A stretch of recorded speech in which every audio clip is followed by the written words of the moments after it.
the UFC 258 Usman versus Burns Virtual Media Day. UFC 258 will take place this Saturday, February 13th at UFC Apex in Las Vegas and will stream live on pay-per-view exclusively on ESPN Plus in the US at 10 p.m. Eastern, 7 p.m. Pacific in both English and Spanish. As a reminder, today's event is being recorded. Please remember to click the participants icon at the bottom corner of your screen to reveal the hand icon in the bottom right corner. Click the hand icon if you wish to be added to our queue for questions, where we will then unmute and announce you when it is your turn. Click the hand icon again when you are finished or to be removed from the queue. We will kick things off with our first athlete, UFC middleweight Julian Marquez.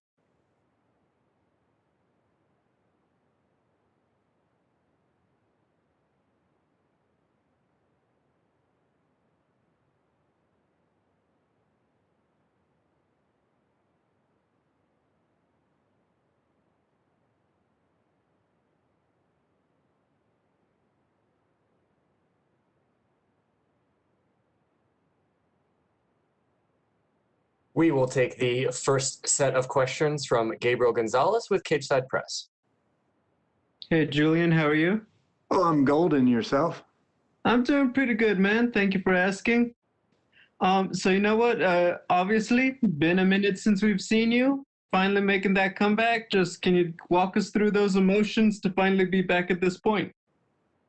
Man, I don't really know how to put the emotions to words, man. I'm just excited and pumped to be able to perform on the opener for the pay-per-view card and show everybody what I've been working on for these 31 months.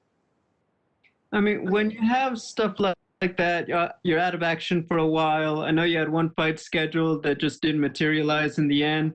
I mean, that could be very frustrating for any athlete not to compete. So I guess what was your process of staying positive, getting over the hump of not letting it get you all the way down? Because obviously that could be a challenge of itself. Honestly, there's two ways you can look at it. You can either look at it like you're a victim and the world's going against you and everything's going against you, or you can look at it as another obstacle that you have to perform and get over to become who you want to be. And during that time off, that's all I had to focus on, is getting over these little obstacles, getting over these little lessons that life was teaching me to become a better athlete and become a better mixed martial artist. Maki Pitolo, your upcoming opponent, another guy kind of new to the promotion. I mean, what are your thoughts on him and what he brings to the table? Hey, Maki's been around. He's a tough, solid guy. He has a good chin, a powerful punch. But the difference is most people, forgot about me. They don't remember the name. They literally washed me out ever since, I tore my arm out. But if you look at my record and the people that I beat, these guys are winning. And I made them highlight reels. I made them $50,000 bonuses. And Maki is going to go in there thinking the same thing, thinking that I'm 2018 Julian, which is 2021, and I'm coming here to give a little bit of romp and stomp. My final question, you guys are fighting on Valentine's Day weekend. I'm asking all of the fighters this. What is your idea of a romantic Valentine's Day? That's a very unusual question. I don't know. I guess the UFC gave me this Aura ring, and it only fits on my ring finger, and everyone keeps asking me if I'm married. So technically, I'm married to the game, and the UFC and I are we're a thing now, and we get to celebrate it together in the octagon. I think that's a great answer, bro. So thank you and good luck. Thank you. We will take our next set of questions from Zach Pakaleb with UFC.com. I'll be right here. You can start. Oh, shit. Okay, cool. All right, man. Yeah, in terms of making your return and everything, it's in a unique environment, right? Like, it's in Apex. There's not going to be any fans or anything. Is that disappointing at all that you can't come back and, kind of hear the roar of the crowd, or are you just happy to be kind of back in the swing of things? Man, I was on Contender Series Season 1 where you couldn't tell anybody anything. People, media, everybody reaching out to you, trying to put matches together of who they thought they were. And then we fought in the Ultimate Fighter, warehouse at the time over there by the Palms. And you really couldn't have that many fans in there anyway. So this is just another stroll to the park for me. Yeah, so when you make that walk to the octagon, what will be going through your head, you know, to make your return? And I know it's been like a lot of start and stop and just fights that fell apart and stuff like that. But you know, what will you be feeling once you make that walk? Honestly, I couldn't tell you, but I do know that when I hear Miley Cyrus, Heart of Glass, my body's going to switch into a different person. You're going to see a different side of me that hasn't been seen since 2018. This side that has been caged, has been locked up and not been able to, you know, show its true form because of an injury, because I'm not able to live the way that I want to, because I'm not inside that octagon. And what was that process like in terms of, you know, not only recovery, but like trusting your body again, kind of go and do the things that you wanted to do as a mixed martial artist? Man, it was an educational process. You know, we went through a lot of different things, a lot of different PTs, a lot of different doctors talking about it. It was a roller coaster ride. One day you'd be happy, the next day you'd be sad, the next day you'd be excited, and the following day you'd cry. You know, and it was just something that built me as a person and built my arm and made me understand how to use this arm properly and how to keep that going and making it stronger throughout this time of my career. And then last one for me is there, you know, other than showing people the evolution of yourself, what would you kind of like the statement of this performance to be? I'm here, baby. That's it. I'm here. And I don't really need to make a statement. People are going to love me. People are going to hate me. I'm going to show up. I'm going to make them laugh. I'm going to make some cry. But I'm going to get paid and go on to the next one. Sounds good. We'll take the next set of questions from Damon Martin with MMA Fighting. Hey, Julian, welcome back. I know you talked a lot about, you know, the kind of frustration of the last 3 years, but when you came up with the Contender Series, you had a lot of momentum because you were on that first series. You had that huge knockout to get into the UFC and obviously had a big impact in your first fight. Coming back now, like, do you feel like it's going to be difficult to rebuild that momentum, or are you going to, you know, kind of remind people who you are with this fight? Man, that's going to be simple. Momentum is pushed by the population. Momentum is pushed by people. You know, shitty people win fights and get a lot of momentum. I'm just saying, like, all you do is win and everybody's going to be on board. And if you get a knockout, everybody's going to go wild. I've seen it throughout this whole entire game. I've seen it in 3 years out, people being pushed faster than they should have, things like that. So it doesn't matter. I don't care. If I go in there and we get a boring decision, which I really hope it doesn't happen, but if we get that, I got paid, I'm on the next route, and then we're going to go out there and have the next person, and they're going to open up a little bit more, and it's going to create that opportunity. It just, I'm not looking for everybody else's, you know, push towards me. I'm looking for my self-push to get me to where I want to be. You hear a lot about ring rust in this sport, and you know, some guys like Dominic Cruz say it's a state of mind. You know, if you come back and you're rusty, that's on you. Other people say, you know, it is. Your timing can be a little off. The training isn't fighting. How have you dealt with that? Because again, it's unusual for anyone to be out, and I know it's been frustrating for you to be out as long as you have been. Yeah, I mean, ring rust is a thing for people, for sure, but it comes down to how you train. If you train like, you know, a slow, methodical, well, I'm going to do this, go light, then that's how you're going to go. But if you're training like you're actually fighting and you're getting those rounds and those types of mitt work like you're actually fighting, then that ring rust won't go because you're working through that. You're building your momentum and your memory in your body to be able to utilize your tools at the right speed at the right time in the octagon. And when you made your UFC debut coming out the Contender Series, you kind of were getting this reputation as, you know, high impact, you know, the exciting kind of fighter we all want to watch. When you look at this kind of style matchup with Maki Pitolo, do you feel like this is the exact kind of fight you want to come back to? Because this will give you the opportunity to have another one of those, you know, memorable performances.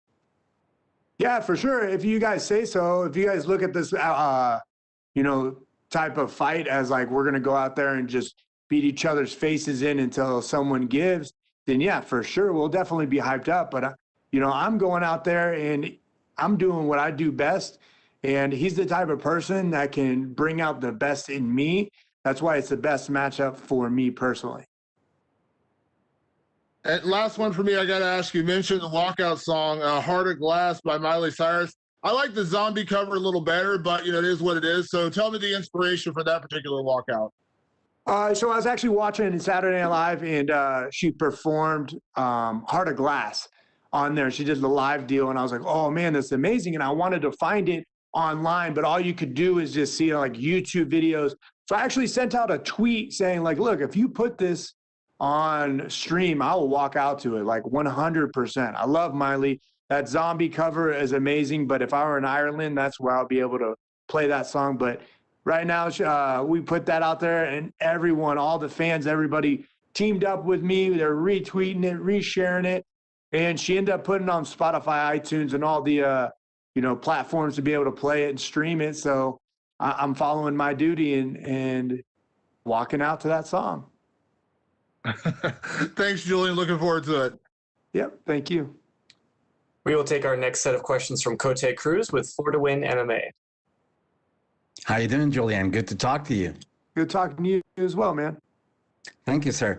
Well, first of all, congratulations on your successful podcast with longtime MMA fan Kendra Lost, The Beauty and the Beast. Yeah, thank you very much. It's a fun Beauty and Beast podcast for sure.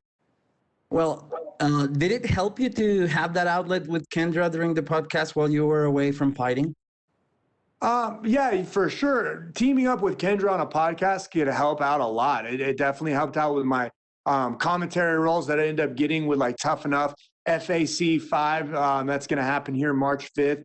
It's also helping me be able to do just different outlets and sponsorships and everything. It just giving more practice on the mic to be able to talk clearly and more, just a better version, I guess, myself. And it helped build me up on the outside to where I can actually have an escape route after I'm done with fighting.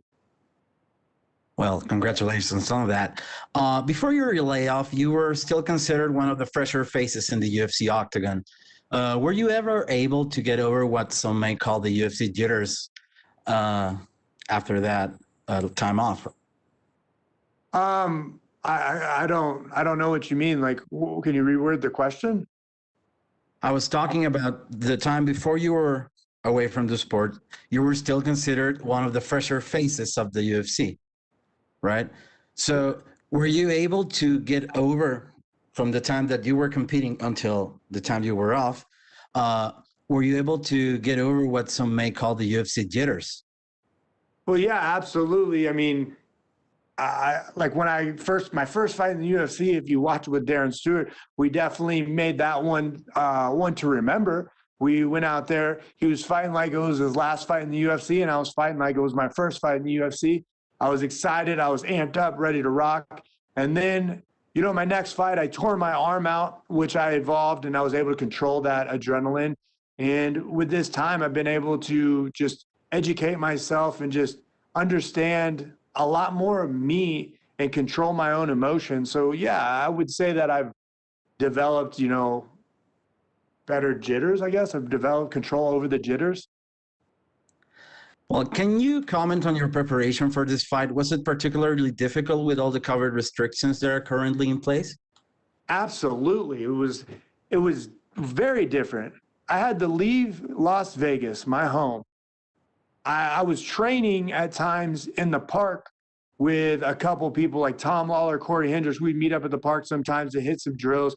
I'd meet up with AJ Williams to hit mitts here and there, but I wasn't able to find that team environment, be able to go there because of COVID. And, I went to Alabama to go train with Eric Andrews and Walt Harris and help them out whenever the, first UFC fights were happening after COVID. Helped them out. And then my nephew was being born in Kansas City, went to Kansas City, and James Krause was, doing some classes, some small classes, following the guidelines. So I started jumping in there, and I pretty much stayed away from Las Vegas where I live since literally April. I haven't been back to Vegas. Like the third time I've been back to Vegas, and the other times have been because of fight cancellations. I fly out here because of fight or something like that. So it was extremely difficult when it came to that preparation. But, James literally took me under his wing. He put a lot of time and effort, put me on a schedule. He got me from 255 to 186. He evolutionized my game leaps and bounds. Grant Dawson has educated me in the wrestling realm and educated me in the understanding of how to actually fight and not just go out there and wing it. So it was a different process. It was a different lifestyle. It was a different, want that I had, but I absolutely needed. Well, welcome back home, sir. I hope you have a good time in Vegas, and hopefully you have a great fight. Thank you so much for your time, sir. Thank you. We'll take the next set of questions from Ryan McCarthy with Low Kick MMA. Hey, Julian, how are you, man? What up, dog? How you doing? Good. Welcome back. Hope all is well, man. And yeah, thanks for giving us some time here. Wanted to get your thoughts. It's been a while since you've been in the octagon. How active are you looking to be in 2020? What does the ideal 2021 look like for Julian Marquez? Man, I mean, that question is a very unique question. If you think about it, it all depends how each fight goes. Like if I go in there and I tear another muscle, or if I split my head open or whatever, or we have a 3-round war, I probably won't be that active. But if I go in there and start cleaning people out, then I would like to be active. So I would love to have 10 fights in a row, but that's not realistic. We saw Kevin Holland bust out 5 fights in a year, and he was taking them over and over, but even then it was tough for him to get those fights. So, I mean, I would like to fight 4 times. If I can get 5 in, if I can get 6 in, that would be awesome. But the more, the merrier. Awesome, man. Yeah, and then what's the ideal cheat meal after a big W on Saturday for you? What's that look like? That's a very difficult question. I'm going to be honest with you. So we're in the pandemic. The UFC is doing absolutely amazing to keep us safe with all the COVID protocols, keeping us away from, just the general population that possibly might get us, another case and whatnot. So being able to get the food that you really want right now is going to be difficult because it all has to be Grubhub, Postmates, or DoorDash. And I mean, I really want Jinya ramen. I want some ramen. I've been craving that. And the thing is that you can't DoorDash that. So I had to figure something out. I'm thinking we're leaning towards pasta. Maybe Buca de Beppo's. I don't know. I'm still going there, but I think pasta would have to be that realm of post-weigh-in meal. Sounds good, man. Well, best of luck on Saturday, and pumped to hear your entrance song too. So best of luck, man. Thank you, brother. Thank you so much, Julian. That is all the time we had for you, sir. Thank you.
Next up, we will be joined by UFC lightweight Jim Miller.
We now welcome UFC lightweight Jim Miller. Jim, thank you for the time today, sir.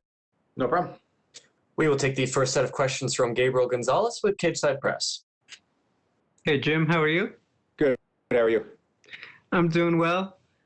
Jim, you're obviously known as one of those guys who's been in the UFC a long time. You've been there through Spike TV, Fox, ESPN, streaming on ESPN Plus.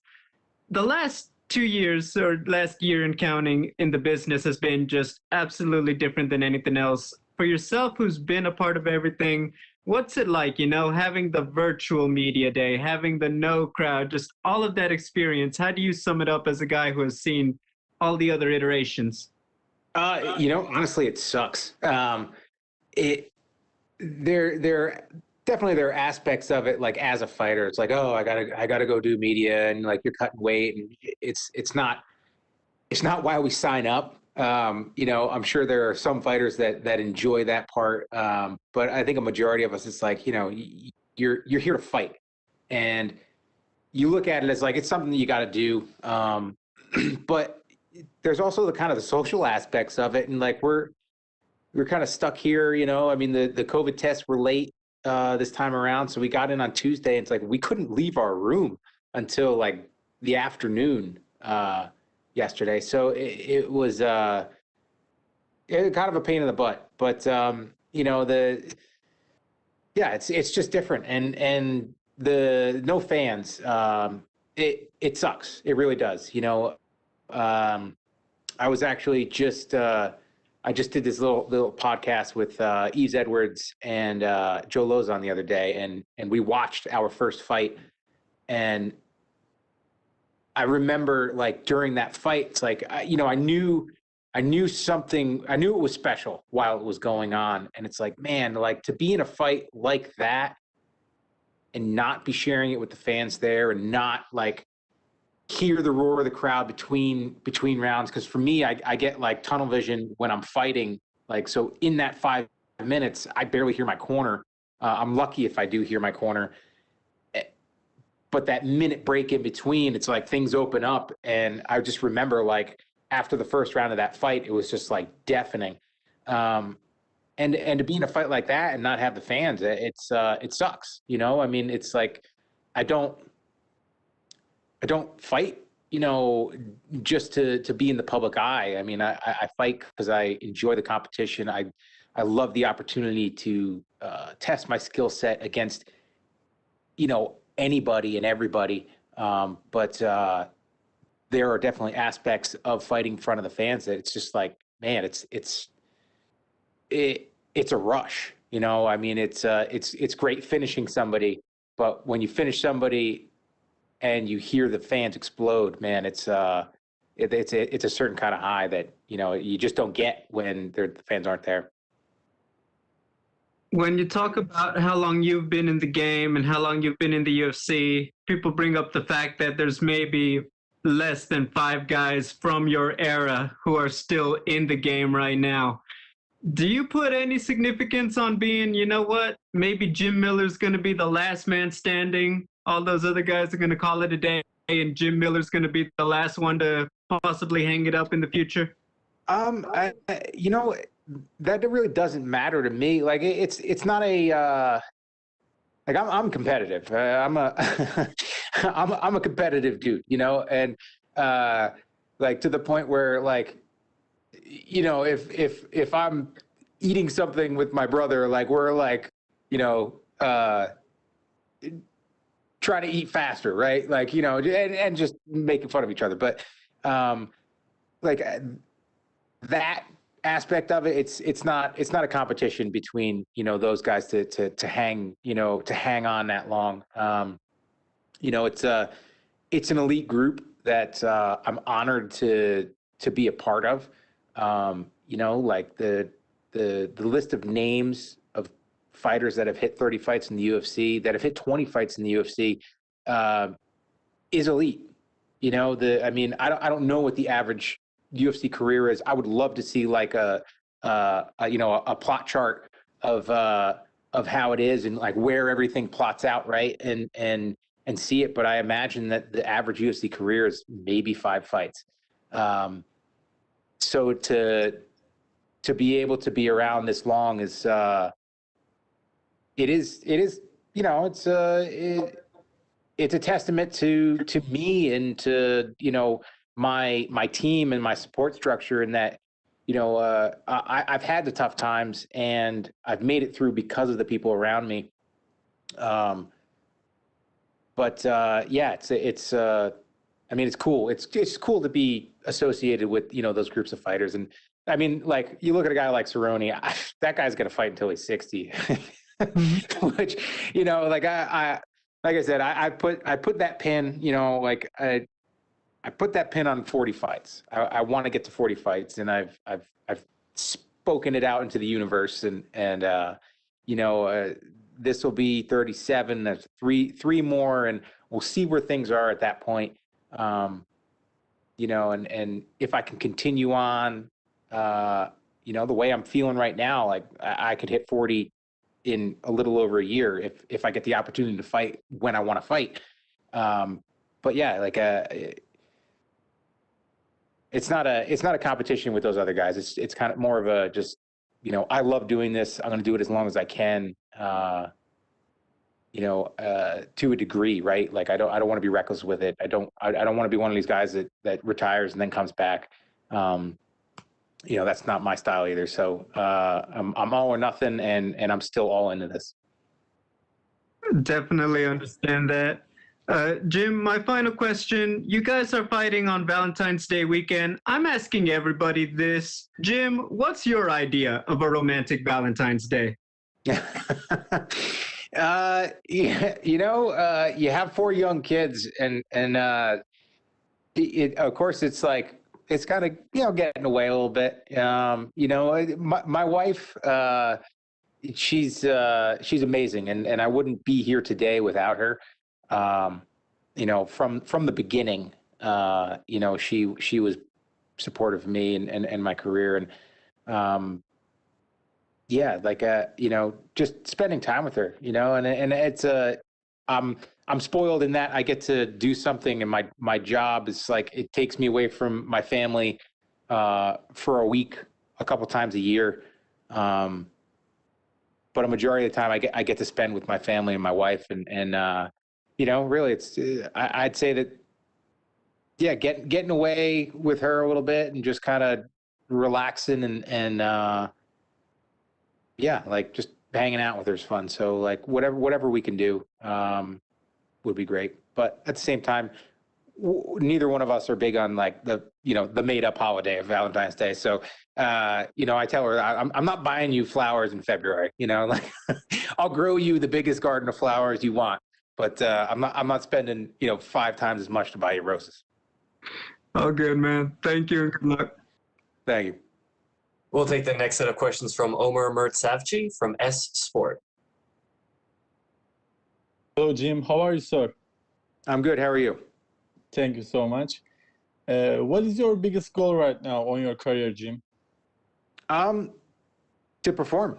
I know what I'm capable of, and I know that I can compete with the best guys in this division, and that's my goal. Is it's not necessarily getting to a certain number of fights. It's really just taking them one fight at a time and one performance at a time. And fighting my best every time that I get the opportunity to step inside the octagon.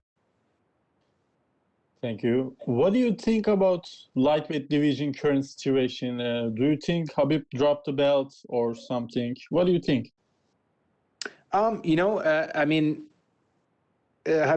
he stepped away, and I totally respect what he's done inside the octagon and his decision.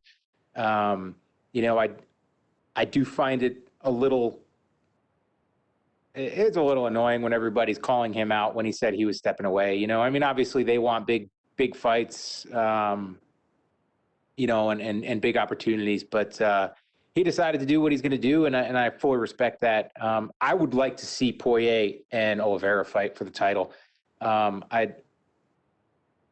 There's so much like talk that's going on right now with Nate throwing his name in and saying 170s and this and that. And it's like, let's just get the belt around somebody's waist, and Dustin needs to fight somebody. And I think Charles has earned his opportunity. He's done an amazing job. It's not easy to stay in this game. And it's not easy to have a resurgence. And, he came in strong, he had some ups and downs, and now he's on an absolute tear. And, this game is about timing. You're riding that wave, and if you can get your opportunity at that big fight when you're riding that wave, that's what you need to do. I look at a guy like Tony, and like my heart breaks for him. Like, as a fighter, it's like, hey man, everything comes down to that night and those fights, and like I said, timing, and that's a guy that was on a 11 fight win streak against absolute animals, and was just beating the hell out of top competition, and he never got his opportunity.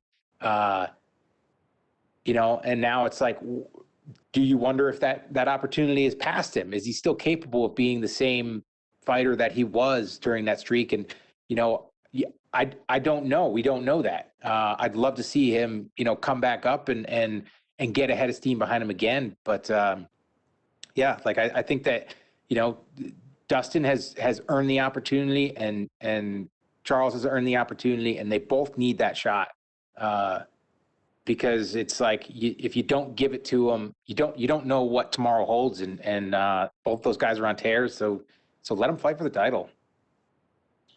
Thank you. My last question, Jim. I'm asking this question for my channel. I know everyone asking this, but what do you think your opponent's next fight? Bobby's he's a guy that's been around for a long time, and I've seen him fight so many times. I prepared to fight him back in 2014, and it excites me. Like I've never picked a fight. I've one time in my career I've gotten a list of fighters. I got a list of like 4 guys to pick from. Every other time it's Joe or Sean would just send me a name and I'd say yes. And I get excited to fight everybody, but those guys that have been around and the guys that I've seen fight a bunch of times, I get a little more excited to fight them. It just adds that extra little dynamic to it, and a little bit of extra excitement to me, because I've seen somebody fight a few times. I'm a fan of theirs, and you know, I want to mix it up. And like I said, I look at every skill set and every opponent as an opportunity. It's not. I'm not trying to necessarily beat them. I'm trying to do my best against what they bring into the octagon, and you know, Bobby's kind of like that. He's got a different style of striking than pretty much anybody that I fought. So like it's an interesting style to deal with, and I can't wait. I'm fired up for it, and you know, just jonesing to get into the octagon on Saturday. Thank you, Jim. Thank you for your answers. Good luck on weekend. Thank you. Thank you so much, Jim. Unfortunately, that is all the time we had for you, sir. Okay. Thank you.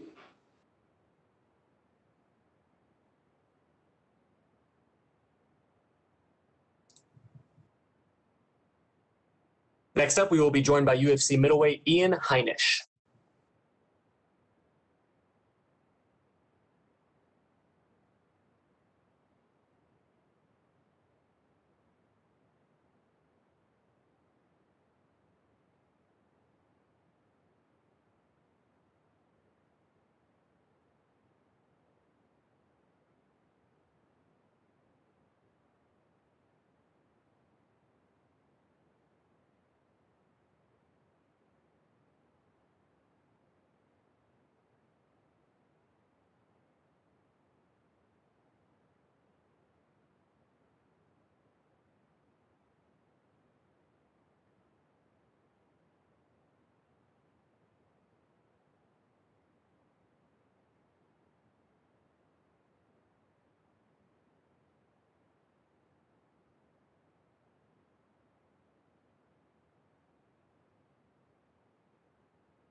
We now welcome UFC middleweight Ian Heinisch. Ian, thank you for the time today, sir.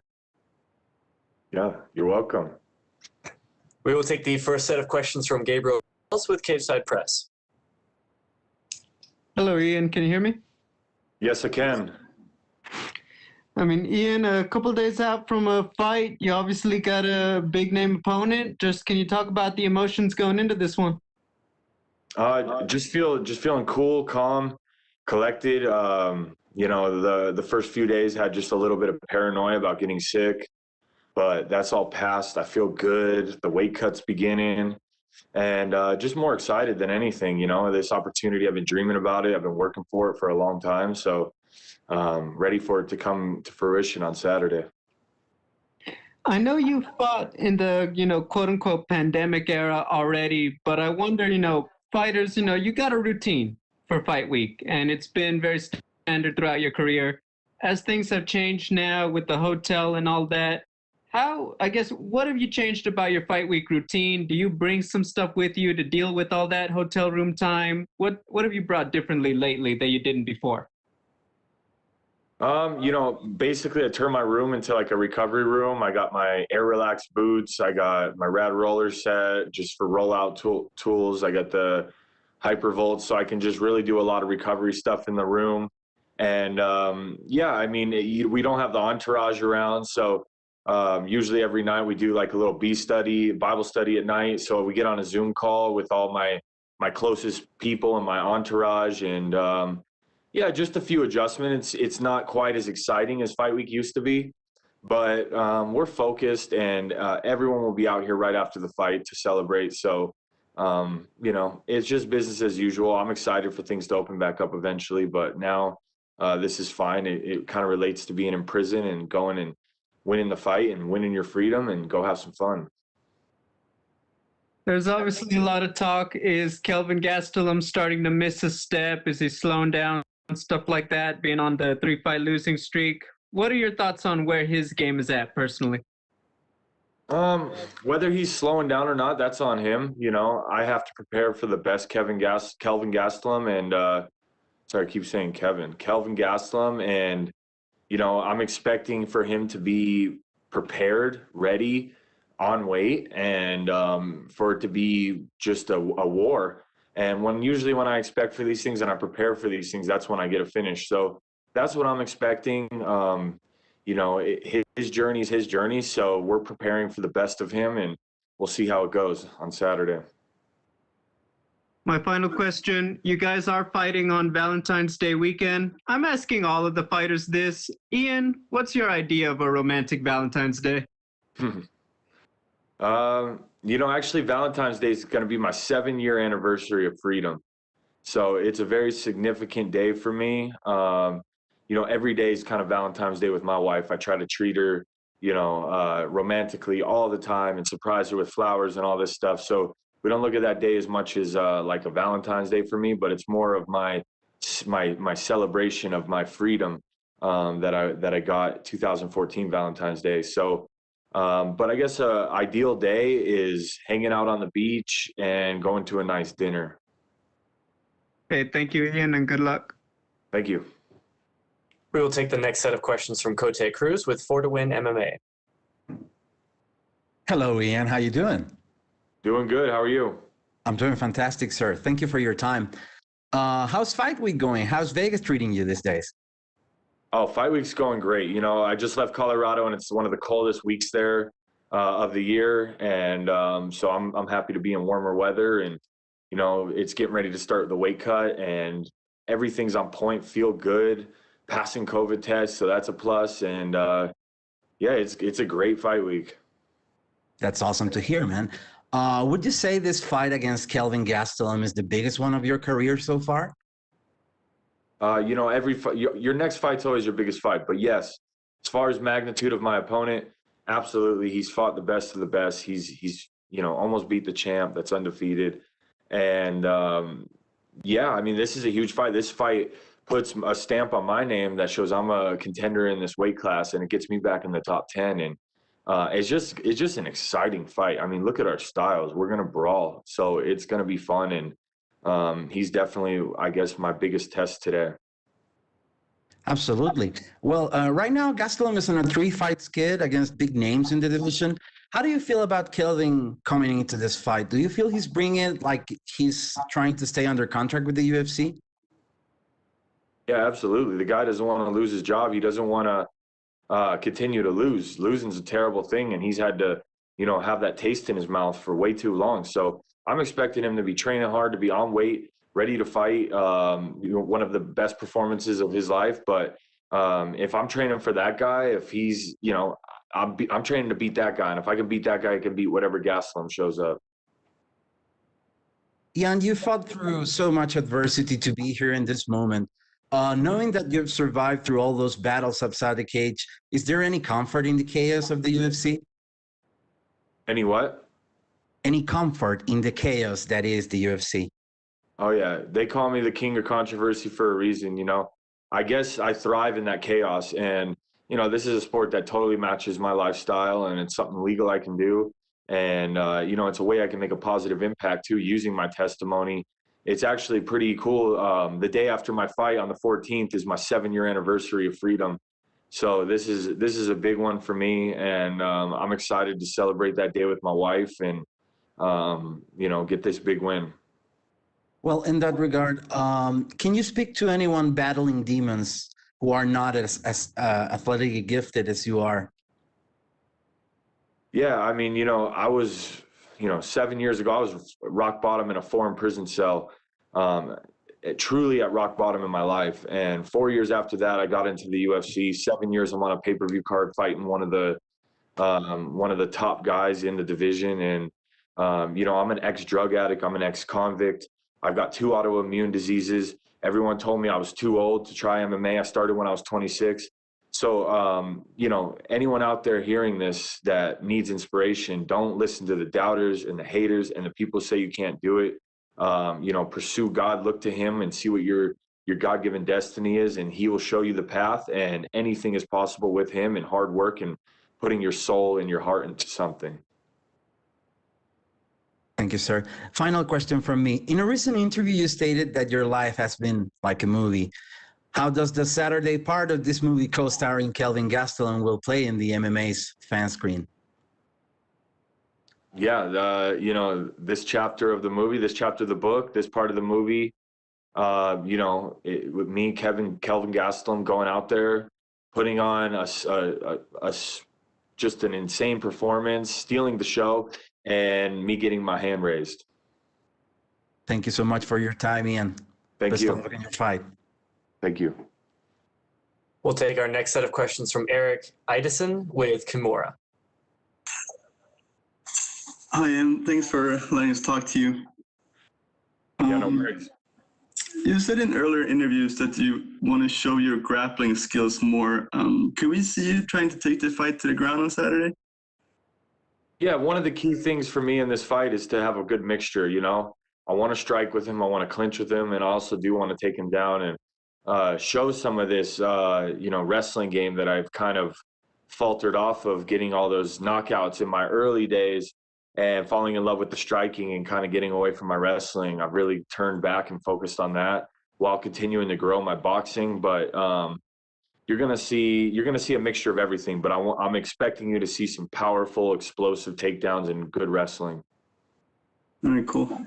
And with the win against Gastelum, how far away do you think you are from a title contention? You know, this year my goal is just to stay super active, and obviously I want to get 4 W's this year. And you know, 4 fights is a lot when you're in that top 10. But even if I got 3, I want to just make a name for myself. I want to beat these guys. I want people to know I'm a force to be reckoned with in the middleweight division, and you know, be in title contention by 2022. All right, cool. And you kind of answered this question before, but we all heard about your incredible journey before joining the UFC. But do you still get nervous for fights, or is fighting in the UFC nothing compared to your past life experiences? No, I mean, you know, I get it's a mixture between excitement and nervousness, and more nervous of just of performing, right? You work so hard for so long. You don't want to have that bad night. You don't want to show up sick. You don't want to, and that's happened to me before. So that would be the only nervousness that it comes from. But I enjoy what I do, and you know, I've been in situations where you can get in a fight and there's no one to pull anyone off. So it's do or die. And you know, we're in a cage where a ref is there, so it's a little different magnitude as far as that. But the excitement and nerves always come, and actually you can use those for fuel, and that's what I do. For sure. Thank you so much. Thank you. Thank you so much, Ian. Unfortunately, that is all the time we have for you, sir. Okay, no worries.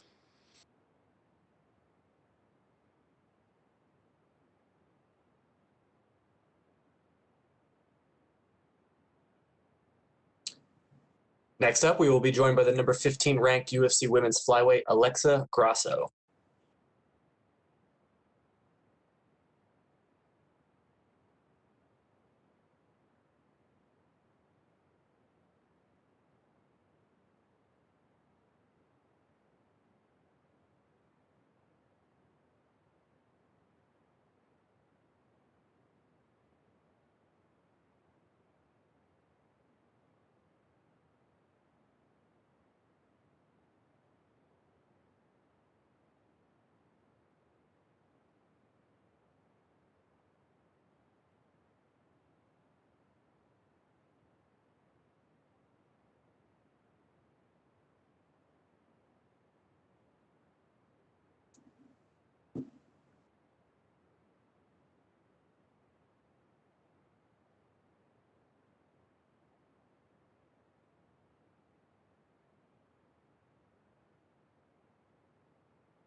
We now welcome the number 15 ranked UFC women's flyweight contender, Alexa Grasso. Alexa, thank you so much for the time today. Hello. We will take the first set of questions from Gabriel Gonzalez with Cage Side Press. Okay. Hello, Alexa. How are you? Hi, great, and you? I'm doing good, thank you. Alexa, a lot of people, when they keep talking about this fight, they say, can Alexa defend the takedowns of Macy Barber? I know a lot of people, say that may be your weakness. What is your answer to those people who say that that's going to be a tough part of the fight for you? Yeah, I know I've had troubles, but with top, like high-level wrestlers, but I've been working so hard on that. I know that my strongest weapon is striking, but I've been working so hard on my wrestling too. Can I ask, when you're in a fight like that, a tough one like Carla Esparza, Tatiana Suarez, obviously everyone knows, well, you need to work on everything, but when you get done with those fights, when you went back to the gym, what did you want to work on the most to learn and get better? Well, and especially that on wrestling, wrestle more, try also do takedowns by myself to understand more. It's not just like defending. You have to understand how to do this to defend better. Can you talk a bit about how your body is feeling now for your second fight at flyweight? I know the last one you moved up, but as you've had more time and to work, how are you feeling compared to when you fought at strawweight? Well, I feel amazing. This is the best 5 week ever. I feel with energy. I feel happy. I'm not tired. I am not sleepy. So it feels great. My body is saying like a thank you. All my camp was amazing. I was training very hard. I changed a lot of things. I was able to do more time of hard work. You have a lot of passionate fans who support you. How do you feel when people say, Macy is the future, pero yo voy con la futura, Alexa Grasso? It's nice. I am really thankful with everyone who supports me. This is going to be an amazing fight.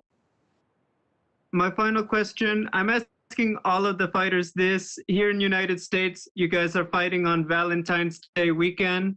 Alexa, what is your idea of a perfect Valentine's Day? Well, for me, the perfect Valentine's Day is going to be to wake up, with some purple eyes, happy with a win in my heart and for my country. Thank you, Alexa. Good luck. Thank you. We will take the next set of questions from Alfredo Bush with Claro Sports. Okay. Hola, Alexa, qué gusto saludarte. ¿Cómo estás? Hola, muy bien. ¿Y tú? Muy bien, muchas gracias. Aquí ya sabes. Oye, pues antes que nada, platícame, ¿qué tan complicada fue la preparación para esta pelea, tomando en cuenta que en particular en Guadalajara hubo más lockdowns, o sea, estuvo más cerrado todos los gimnasios y demás? ¿Qué tanto se complicó debido a la pandemia esta preparación en particular? Bueno, creo que todas las personas tuvimos dificultades para poder entrenar. Obviamente también estábamos con incertidumbre, ¿no? De que te podías volver a enfermar, de que no sabíamos quién ya le había dado, a quién no, quién podía traer el virus de nuevo al gimnasio, pero ni modo, ¿no? Tuvimos que tomar unos cuantos riesgos. El entrenamiento siempre se hizo. En mi casa tuve que adaptar uno de los cuartos, puse mats en la pared, en el piso, un costal para ground and pound. Mi coach en su casa también tuvo que poner mats para poder entrenarnos ahí. Entonces, agradecida, la verdad, porque tuvimos la oportunidad de nunca parar, de que con lo que teníamos, con las personas que estaban disponibles, con ellos fue con quienes entrenamos. Entrené todo el tiempo con mi coach Francisco, con mi compañera Irene, con Diego López. Ellos fueron los que más me ayudaron y estuvieron todo el tiempo conmigo. Esta pelea lo platicabas ya en inglés, pero también te lo tendría que preguntar en español. Es la segunda que tienes en 125 y se te ve diferente, te ves más tranquila, te ves más a gusto. ¿Es eso lo que proyectas? ¿Es como te sientes? Claro que sí. La verdad es que me siento muy bien, me siento diferente, me siento en el peso en el que siempre estoy yo. ¿Sabes? No es como en Strawweight que tenía que bajar demasiadas libras para volver a rebotarlas. No, estoy acostumbrada a un peso de pelea en el que estoy aproximadamente casi siempre. Entonces creo que eso está padre, ¿no? Y estás acostumbrada a este mismo peso, a estarlo manejando, moviendo, levantándote. Entonces, la verdad que me siento muy bien. Sí, soy más feliz. Claro. Oye, por las propias circunstancias de todo esto de la pandemia, te ponen en un lugar especial. El UFC decide ponerte en la pelea coestelar en un pago por evento. Para ti, a nivel personal, ¿qué representa esta posibilidad? Bueno, la verdad es que es la quinta vez que me dejan hacer en un coestelar. La primera vez un pay-per-view, entonces estoy muy agradecida. Creo que UFC sabe lo mucho que trabajamos, lo mucho que la pasión con la que entreno, con lo que, pues sí, entrego mi corazón, ¿no? Todos los días en el entrenamiento y en la jaula. Entonces, pues gracias, solo estoy agradecida y demostrar que va a ser una gran pelea. La última de mi parte, Alexa, una cartelera que también tiene mucho sabor mexicano. Estás tú, está Kelvin. Podría ser un buen día para México, ¿no? Claro, va a ser un excelente día para México. Muy bien, te agradezco. Mucha suerte, que estés muy bien. Adiós, cuídate. We will take the next set of questions from Augusto Niez-Gay with Somos MMA.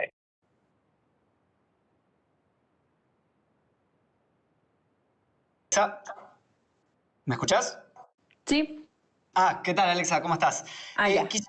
Quisiera preguntarte, justamente continuando con el tema de que es una cartelera que tiene mucho sabor para México, en cuanto a lo que estuviste hablando en las últimas horas sobre el hecho de que Brandon Moreno haya sido el primer mexicano nacido en México en ir por el título, que vaya a tener la revancha y demás, te quiero preguntar si te deja un sabor amargo el hecho de que no haya público, de que todos los seguidores que tenés en México, en Estados Unidos y bueno, en todas partes del mundo, no puedan ir a verte. ¿Te deja un sabor amargo eso? Pues claro que siento, no amargo, solo es raro, ¿no? Porque muchas personas me dicen, ay, yo quiero ir a verte pelear en vivo, yo quería ir a las peleas, yo quería viajar, a echarte porras, y pues eso está fuera de nuestro control, ¿no? No hay nada que podamos hacer, pero ojalá que pronto se pueda regresar a que tengamos público. Y Alexa, hablando ya de la pelea, ¿no? Macy Barber viene de una derrota, de un año de estar parada por la lesión. ¿Crees que eso va a ser un factor en la pelea que puede llegar a influir o no le das mucha importancia a eso? Bueno, yo también estaba en esa situación, también me he lastimado y he dejado de pelear por un largo tiempo, entonces sé con la mentalidad que regresas después de una lesión así, entonces estoy esperando su mejor versión y estamos listos para eso. ¿Qué es lo que, de qué tenés que cuidarte más con Maycee Barber dentro del octágono? Pues creo que de todo, ¿no? Es una peleadora completa, así que todas las áreas están cubiertas. Y bueno, ¿y cuál es la clave para vos o en qué estuviste trabajando y afinando detalles para poder llevarte la victoria el fin de semana? Bueno, obviamente todos saben que el striking es mi arma más fuerte, pero pues creo, por lo que ha dicho en sus entrevistas, el wrestling es en el área que va a querer contraatacar mi juego, entonces estamos listos, como te digo. Bien, perfecto, Alexa. Muchas gracias y lo mejor para el fin de semana. Gracias igual. Thank you, guys. We will take the next set of questions from Damon Martin with MMA Fighting. Okay. Hey, Alexa, when we spoke before your last fight, you talked about how much healthier and happier you were as a flyweight, and now you've gone through that first fight. Do you feel like your body has acclimated to flyweight in terms of adding the extra size, dealing with bigger girls, things like that? Yeah, well, my body feels amazing. I feel happier. Honestly, I enjoy every second of the training, every second of the fight week, every second of the next weight cut. So yes, it's amazing. I like to feel my body like it's able and it's feeling great, like really great. When you came in the UFC, you were immediately labeled as, one of the top prospects in the sport. But now that you're, with this fight with Macy Barber, co-main event on a pay-per-view, do you feel like this is your time to kind of transcend from being a prospect to actually, being a contender, to start making that run for a title? Yeah, of course, this is the goal. She has the top 10, the number I want. So I've been training so hard to get on that spot. When you look at Macy, obviously she had been a pretty dominant fighter up until that Roxanne Modafferi fight. And again, she suffered an injury, so it is what it is. But what have you thought of Macy? Have you been impressed by what you've seen out of her? Yeah, I mean, she's young and she's very tough, but I feel I'm ready. She's a great obstacle and a great challenge for me. And last question, being in the co-main event of a pay-per-view is a special opportunity. It's a chance to really shine, on the biggest stage. And you fought in main events. You've done these kind of things before. But how big is this particular fight for you in terms of sending a message, to the flyweight division, not only that you've arrived, but also that you are a contender, that Valentina Shevchenko and the other contenders should pay attention to you because, the spotlight is going to be on you this weekend. Yes, I know. Every fight we train for, the goal is always to get on the championship. So I just want to show my job. I just want to show the world what we've been working for in Mexico. And yeah, I just start with my job. Thank you, Alexa. Thank you. We will take the next set of questions from Mike Garcia with Palco. Hola Alexa, ¿me escuchas? Sí, hola. Hola, mucho gusto. Tenía rato que no platicaba contigo. Bueno, ya lo platicabas en español. Es una pelea muy importante. Te sientes cómoda en esta división. Y mencionabas hace unos momentos, ¿no? Que tu rival va a llegar con unas ganas enormes de querer sacar esa adrenalina. ¿Cómo vislumbras este combate? Digo, las dos son muy buenas strikers. ¿Piensas que la pelea se puede desarrollar totalmente de pie? Bueno, o sea, por mí estaría increíble que toda la pelea se fuera de pie. Yo encantada. Pero esto es MMA, así que yo también quiero poner en práctica todo lo que he aprendido en lucha y jiu-jitsu. No solamente quiero que me vean a mí como una striker, ¿no? Quiero poner como en la última pelea y en la penúltima pelea ya les demostré que ya estoy haciendo derribes, ya estoy intentando más sumisiones. Entonces, pues quiero demostrar absolutamente todas las áreas. Viendo un poquito las estadísticas de tu rival, tiene un alto porcentaje de victorias por nocaut. Tu última victoria por nocaut fue en el 2014, Alexa. ¿Puedes pronosticar que se pueda ir por esa vía en esta pelea? Pues lo voy a intentar, lo voy a intentar de nuevo. Ya por último, nada más para complementar, hoy México vive un excelente momento, ¿no? Ya se tocaron puertas importantes, Pantera Rodríguez estuvo ya en carteleras estelares, Brandon Moreno ya está peleando por un título, Irene Aldana, ya estás tú, pero ¿qué hace falta para México? Para que ya dé ese saltito, ¿no? Que es el que hace falta para complementar todos estos largos años de trabajo, estos largos años de esfuerzo. ¿Qué le hace falta a México para dar ese gran paso, Alexa? Estamos a nada, ¿ok? Solo es cuestión de tiempo. Nosotros a lo mejor en México no tenemos esta cultura de que a los niños desde pequeños se les inculca la lucha o deportes de contacto. En México solamente tenemos el box, que es nuestro sello de garantía, pero creo que es solamente cuestión de tiempo, ¿sabes? Era un deporte nuevo, femenil todavía más nuevo, pero como se están dando cuenta, ahí vamos, ¿no? Ahí vamos, estamos picando piedra y cada vez más duro y cada vez más fuerte y cada vez nos acercamos más, entonces solo es cuestión de tiempo. Muchas gracias y suerte en tu pelea. Gracias. Thank you so much, Alexa. That is all the time we had for you. Thank you.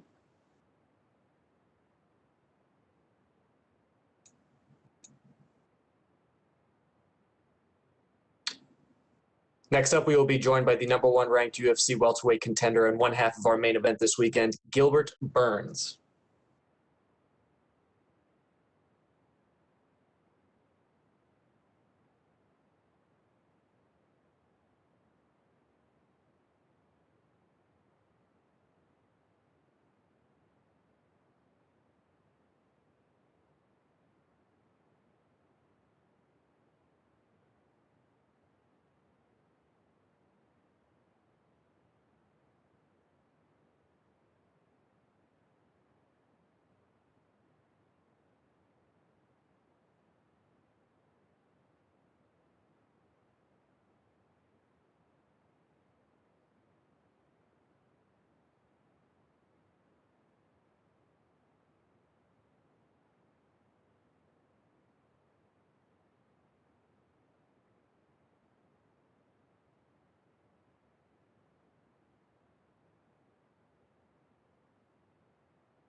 We now welcome the #1 ranked UFC welterweight contender, Gilbert Burns. Gilbert, thank you for the time today, sir. Yeah, you're welcome. How you doing? I'm good. Thank you very much. We will take the first set of questions from Gabriel Gonzalez with Cape Side Press. Hey, Gilbert, how are you? I'm good, bro. How you doing? I'm doing good, thank you. I want to ask just your thoughts on some of the big welterweight fights coming up. First off, I think the soonest, Leon Edwards, Hamzat Chimaev. Who do you think wins that one and why? That's a tough one. I'll be looking very closely. And I don't know. I think if Leon wins, he'll be next. If Kamzat wins, I still believe he needs to do one more. But I got Kamzat Chimaev a little bit more because of the wrestling. I think he looks like he can't take Leo Edwards down and control him over there. But yeah, I give a little, I don't know. To be honest, I don't know. But I give a little bit more edge for Kamzat Chimaev in that fight. Another big one people are talking about, they expect Jorge Masvidal versus Colby Covington. Kind of similar to you guys, old teammates, now they're rivals. What do you think of that fight and who wins? I don't think that fight ever gonna get finalized. I just don't believe it's gonna be a freaking drama show. But if that fight ever comes, to fruition, I do believe Colby Covington wins with the pace and the wrestling. But I don't believe that fight's gonna happen. If it doesn't, how would you feel about possibly being a coach on The Ultimate Fighter against one of these guys? Yeah, it's always a possibility. Why not? I think what I heard that Masvidal turned it down because he doesn't pay well to be, working so much to be on the Ultimate Fighter. That's what I heard. I don't know if it's true. But yeah, if I get compensated good, why not? My final question, Gilbert. I'm asking all the fighters this. You guys are fighting on Valentine's Day weekend here in the United States. What is Gilbert Burns' idea of a romantic Valentine's Day? It just be with my wife. She's gonna be all my girlfriend, Bruna Burns. She's always on my corner. She always supporting me. So a good day will be, take her out, give her a couple of gibbets, show her how much I love her, and we'll be there Sunday night. And I'll bring her a belt for her. Hey, thank you, Gilbert, and good luck. Thank you. We will take the next set of questions from Rodrigo Tenori with AG Fight. Oi, Durinho, tudo bem? Fala, Rodrigão, tranquilo, irmão? Tudo bem, tudo tranquilinho, obrigado. Ô, Durinho, aqui, a gente falou recentemente, e você agora teve a recente visita aí do Vitor Belfort, né, na Sanford MMA. Queria saber como é que foi isso, o que é que ele te falou, se foi uma coisa inesperada, já estava programado. Então, eu venho treinando com o Vitor mais ou menos uma vez por semana. Ele vai para academia. Na verdade, ele não tem nada de luta fechada ainda, mas o bichão tá sempre em forma, tem a academia dele. E ele geralmente vai segunda-feira, ele vai lá na academia treinar. A gente faz toda segunda, eu faço um treino com ele. É o treino de kickboxing do Henry, ele gosta de fazer. Então, toda segunda, tem umas 5, 6 segunda-feira já que eu venho treinando com ele. Mas ele apareceu na academia na quarta, cara. Eu acho que foi na quarta, eu já não sei o dia que foi. Mas ele passou lá e a gente fez um treinão. E, puto, o Vitor é uma enciclopédia, meu irmão. Sabe muito de luta, conhece o jogo do Kamaru também. Deu vários toques ali, eu falei mais ou menos o que eu quero fazer. Ele jogou a pimentinha ali, botou a salsa no molho ali. O bicho sabe muito. É sempre bom aprender com o Vitor, que o bicho sabe. Eu não tenho noção de quanto o Vitor sabe de MMA. Total, total. E você acha que ele vai fazer aí mais uma luta? Como é que você tá achando que vai ser o futuro do Vitor aí? Ele não falou muito de agora, que não tem data nem oponente, não, mas eu acho que ele vai fazer mais uma, assim, pelo menos uma, e acabar aí, tipo, com vitória, né? Eu acho que todo mundo quer aposentar lá no alto, ganhando, e ele tem esse desejo, e eu acho que ele vai fazer mais uma luta. Eu não sei quando, não sei contra quem, mas eu acho que ainda tem mais uma luta ali na manga para ele fazer.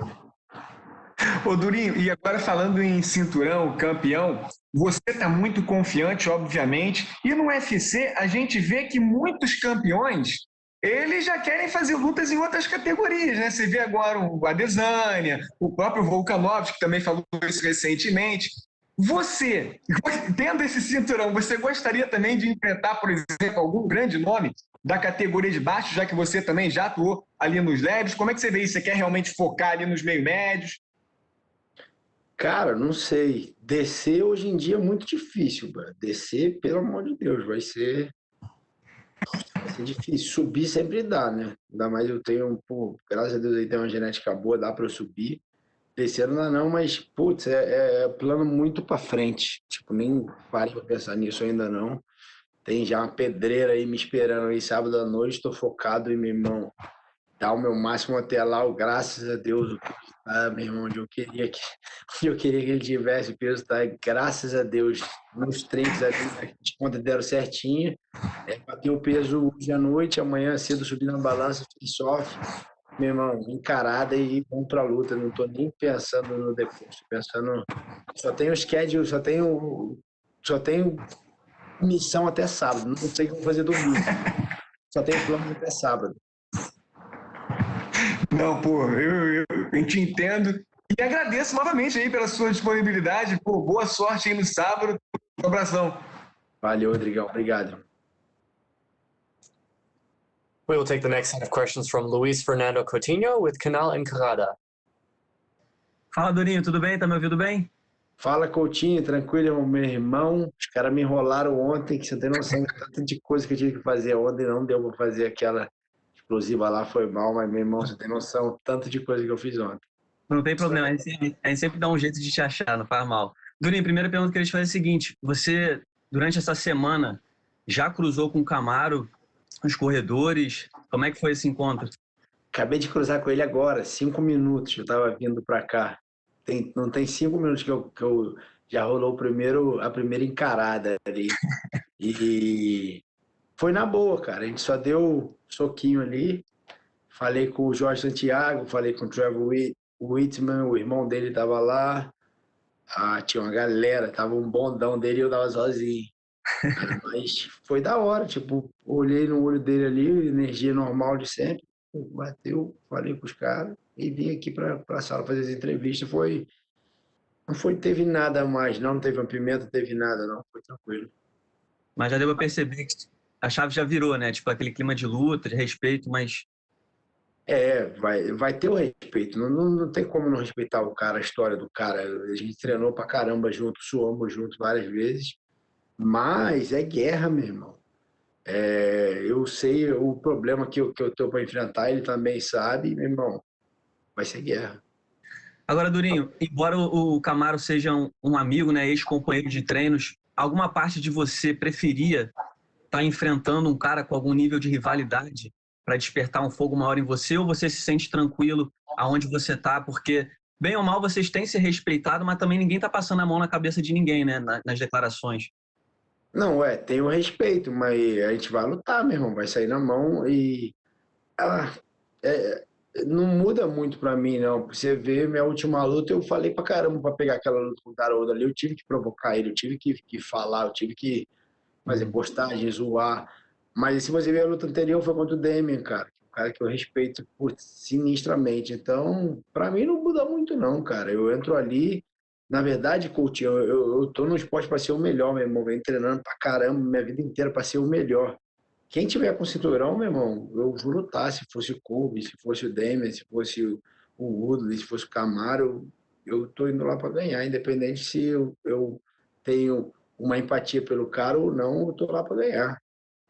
Agora, Durinho, a gente viu a declaração do Cormier, né, falando da questão de os dois sempre treinaram juntos, então eles sabem quem será o vencedor de sábado.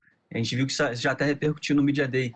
Mas falando em português para o público brasileiro te ouvir, o que você achou dessa declaração? Você concorda que os dois sabem quem vai sair vencedor no sábado por já terem treinado juntos diversas vezes?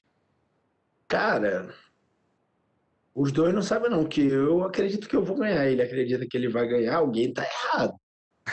E alguém tá errado. Não é tipo, não tem essa. Já bati muito nele, já me bateu muito também.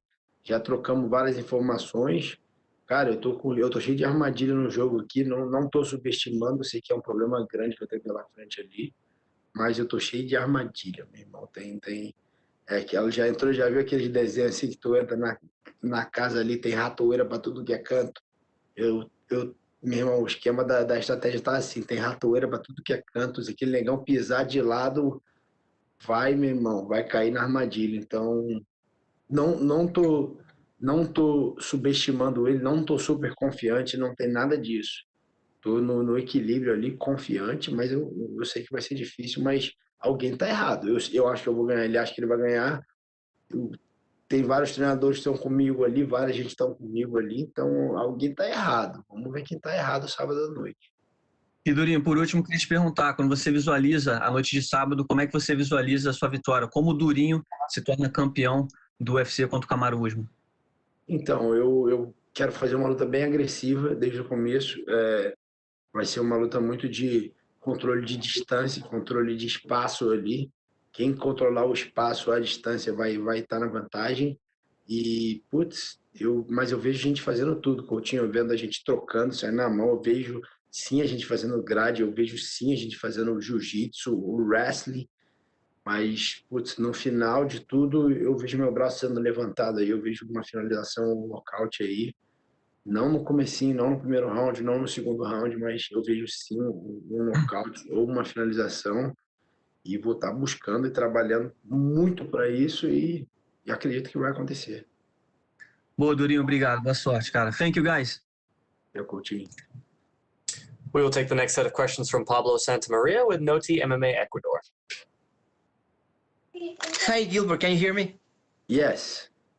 Okay, the first thing I want to ask you is, this makes more interesting to watch because you were friends, and we should expect fireworks because you know each other so well. Yeah, I know him a lot. He knows me a lot, and there's a little intrigue, right? Because I do believe I'm gonna win. He does believe he's gonna win, and then we'll find out Saturday night, and then I think the little advantage that I have is my teammates know him a lot too. My coach know him a lot too. His coach doesn't know me that much, and the thing with me is I believe I'm a different animal at that division, at the welterweight division.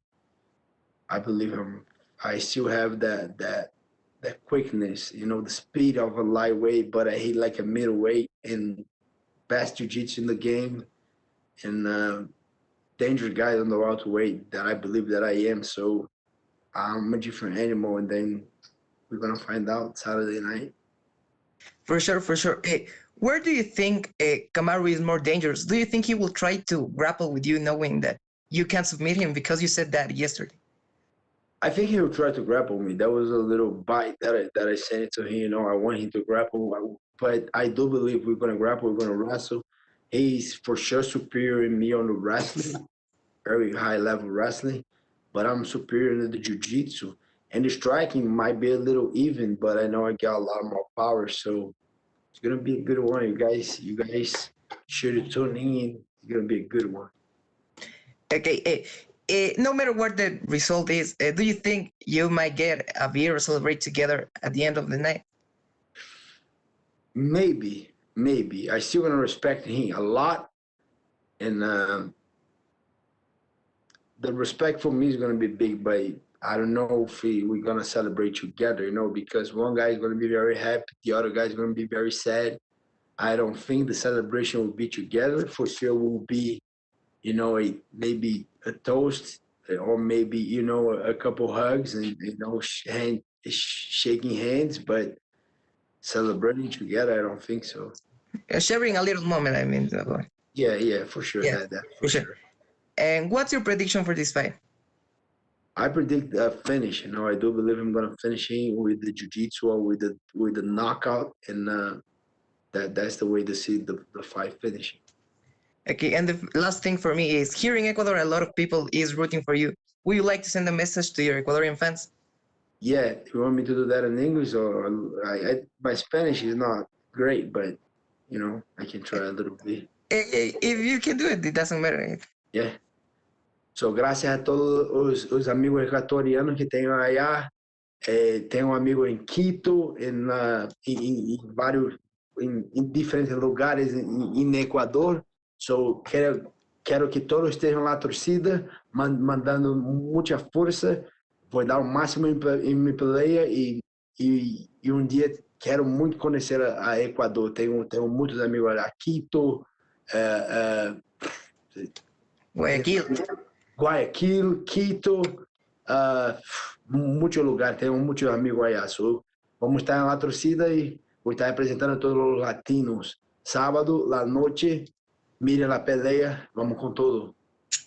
Your Spanish is very good, and thank you very much for your time, Gilbert. And Ecuador will receive you with a lot of house here. Good luck on the match. I'm coming to Ecuador for sure. We will take our next set of questions from Nikita Gorshenin with Sport Express. Gilbert, big pleasure to talk to you, my man. Yeah, my pleasure. How you doing? I'm very good, thank you. Gilbert, your debut in UFC was in 2014. If somebody told you that year, 2014, that, Gilbert, listen, your first UFC title shot will be only in 7 years in 2021, what would you answer this person? Man, it's too long, or man, it's normal, can't wait?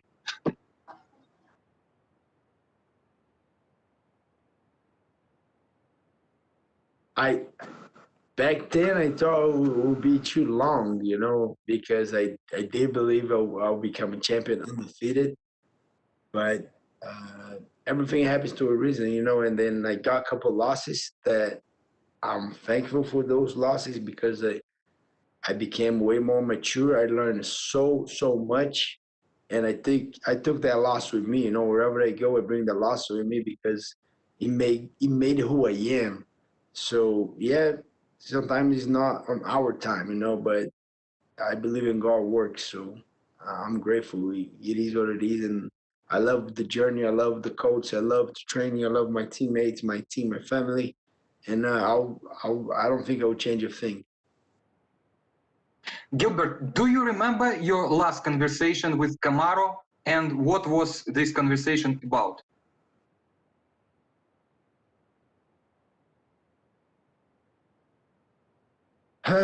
Last conversation we had was just, hey, how you doing? How's everything? How you recovered from COVID? Yeah, good.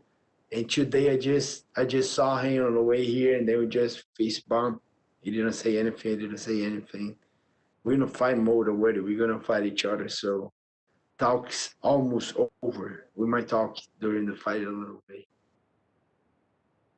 Gilbert, you combine unique skills. You jitsu of world class, and you have knockout power in both hands. You knocked out with one punch with your right hand, and you can knock out with your left hand.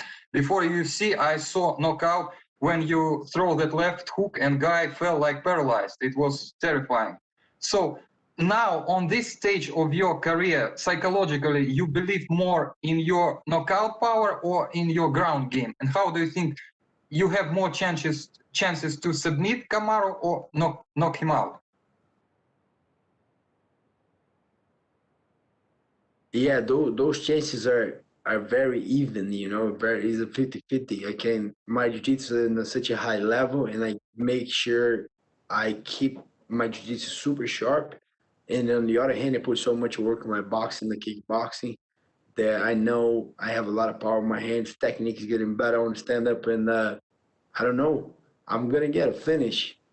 But, you know, you can pick your poison. It's going to be, if you want to strike, we're going to strike. But if you want to grapple, we're going to grapple. And we can pick your poison with me. If you want to strike, get ready. But if you want to grapple, that's my house right there. So I'm very confident either way.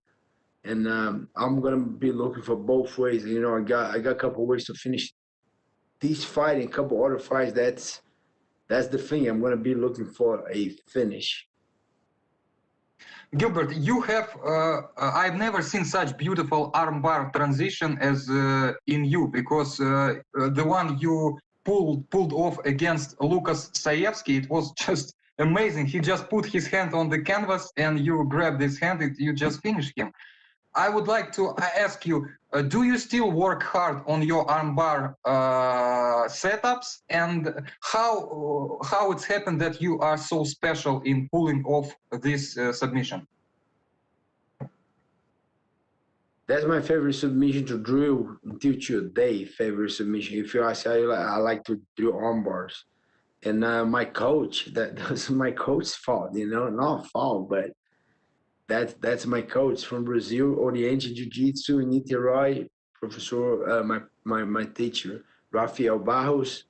It would just make me arm bar every single day, arm bar from the bottom, arm bar from the top, arm bar from the mount, arm bar from the back. Side control from everywhere. We just drill arm bars every day. So that's thanks to my coach. Have you ever submit Kamaru with armbar in sparrings? Yeah, everybody at the gym. I got everyone's arm already in the gym. Gilbert, in terms of belts system in BJJ, how now would you rate Kamaru's BJJ? His black belt or his brown belt? How would you rate his jiu-jitsu? Yeah, he's a black belt for sure. I know his coach, George Santiago. I work with George Santiago a lot. George Santiago is a master Brazilian Jiu-Jitsu, so much respect for him. And for sure, if George gave him a black belt, for sure he deserves. I'm not here to rank nobody. No, I'm not his coach. His coach gave him a black belt. He's a black belt. Gilbert, the last one from me. We all saw in Embedded that you have now this amazing suit, wine color. I wonder, can you tie a tie by yourself, or maybe your wife will help you with that? I can't. I'm not gonna lie, I can't. My guy Mark Russell, he already did. He's already tight, and I got a backup. If I need to do it again, my corner Daniel Evangelista, he can do it for me. But I hope I don't need to touch on that because it's already done. But I can't. I can't do a lot of things. I can cook. I can cut weight. I can corner. I can teach. I can fight. I can do a lot of things, but. No, I don't play with ties yet. Maybe soon. Thank you so much, Gilbert. Fuck. Welcome. Thank you so much, Gilbert. That is all the time we had for you, sir. We appreciate it. Thank you, guys.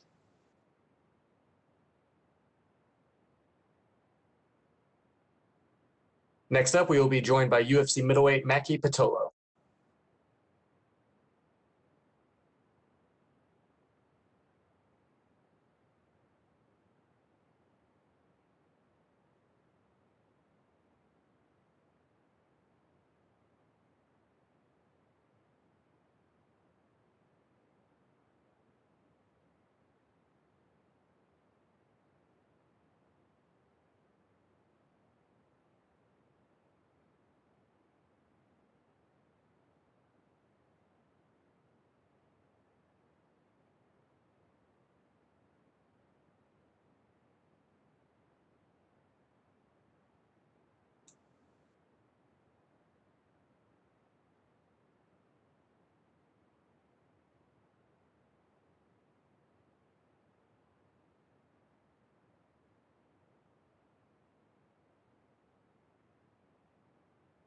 We now welcome UFC middleweight Maki Pitolo. Maki, thank you for the time today, sir. What's up, guys? Thank you. We will take the first set of questions from Gabriel Gonzalez with Cageside Press. Hey, Maki, how are you? Doing good. So first fight of 2021 for you. I mean, obviously, when you've had a big year like last year with a lot of fights, I'm assuming you go into the new year with some new resolutions and new plans for what you would like. Can you just talk about what you have planned for this year? This year, just look to find myself in the middleweight division, really make a name for myself and get on the street. Now to finally be in the UFC, I guess, not your first fight officially in the octagon. Now you've had a bit of experience. Just what has surprised you the most about being a part of the big show? Kind of nothing much. This is what I expected. This is where I wanted to be. This is where I want to be.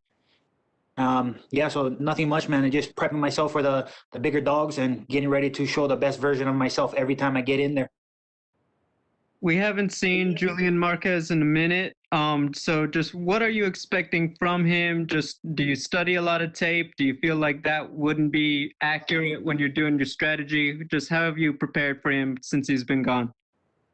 I'm just prepping for the best version of him. I know he hasn't fought for 2 years, so that's a big layoff and a big time to become a different type of fighter. So I'm expecting the best version of him, and I have been training for him to see the best version of myself.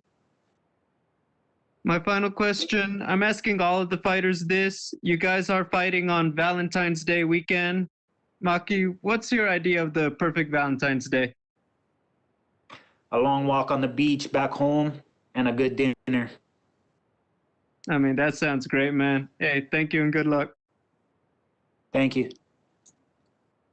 We will take the next set of questions from Ryan McCarthy with Low Kick MMA. Hey, Maki, how's it going, man? How's it going? I'm doing good. Good. Can we just get your thoughts on Julian Marquez as an opponent overall? Any weaknesses, any strengths that really jump out to you? He's a good fighter. He's a big boy, so I'm expecting him to have that good cardio blast in the first round and then kind of become heavy-footed later on in the fight. And that's where I look to capitalize. I got good cardio. I got a good gas tank. And I feel like that's where I can put the most pressure on him. Cool. And then how about 2021 for you, man? How many fights are you trying to stay active? What's the ideal 2021 look like for you? Ideal 2021, at least a good 4 fights. But if I can get more, that would be awesome. And I'm looking to just provide the best fights I can possibly put out there. Entertain.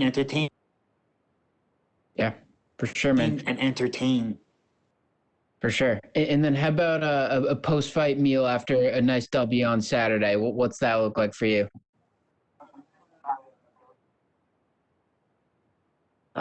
Big glass of whiskey and some good old-fashioned Loco Moco.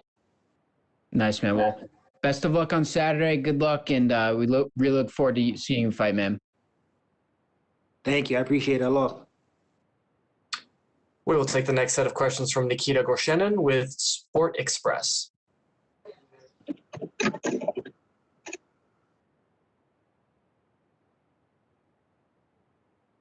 Nikita, your line is unmuted, sir.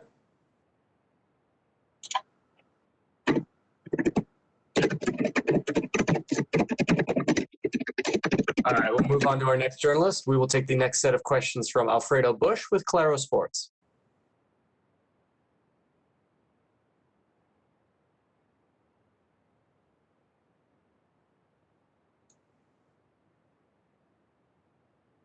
Alfredo, your line has been unmuted, sir.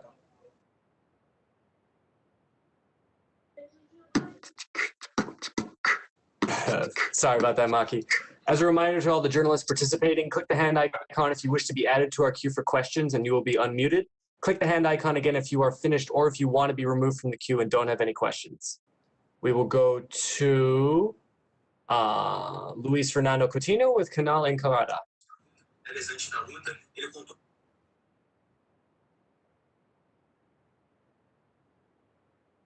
Yeah, I'm doing good. Yeah, ready for UFC 258. Ready to open up the car with a bang. We're sorry about that, Maki. All right, we'll do a guaranteed one here. Can we pass off? Yes, sir. No, we'll take a set of questions from Zach Pakleb with UFC.com. Okay, here we slide to the camera. Okay. So you've trained a lot during and fought a lot during the pandemic.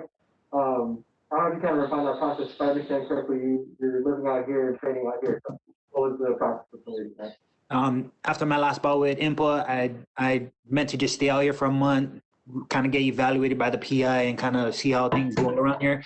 And I fell in love with him, man. I fell in love with the training out here. I kind of noticed that everything was open as long as you're getting tested and stuff like that and staying on your staying healthy, So it's been a big game changer for me. I finally got a good solid camp. The last 3 fights I've been in was kind of on my own, just kind of rallying my boys together. And when we could train, we'd train. And other than that, I would just be training on my own. So being able to be here in the pits with the boys, Brad, Puna guys, and seeing the way they roll over at Extreme Couture and having all the guys accept me in as part of their ohana was real cool.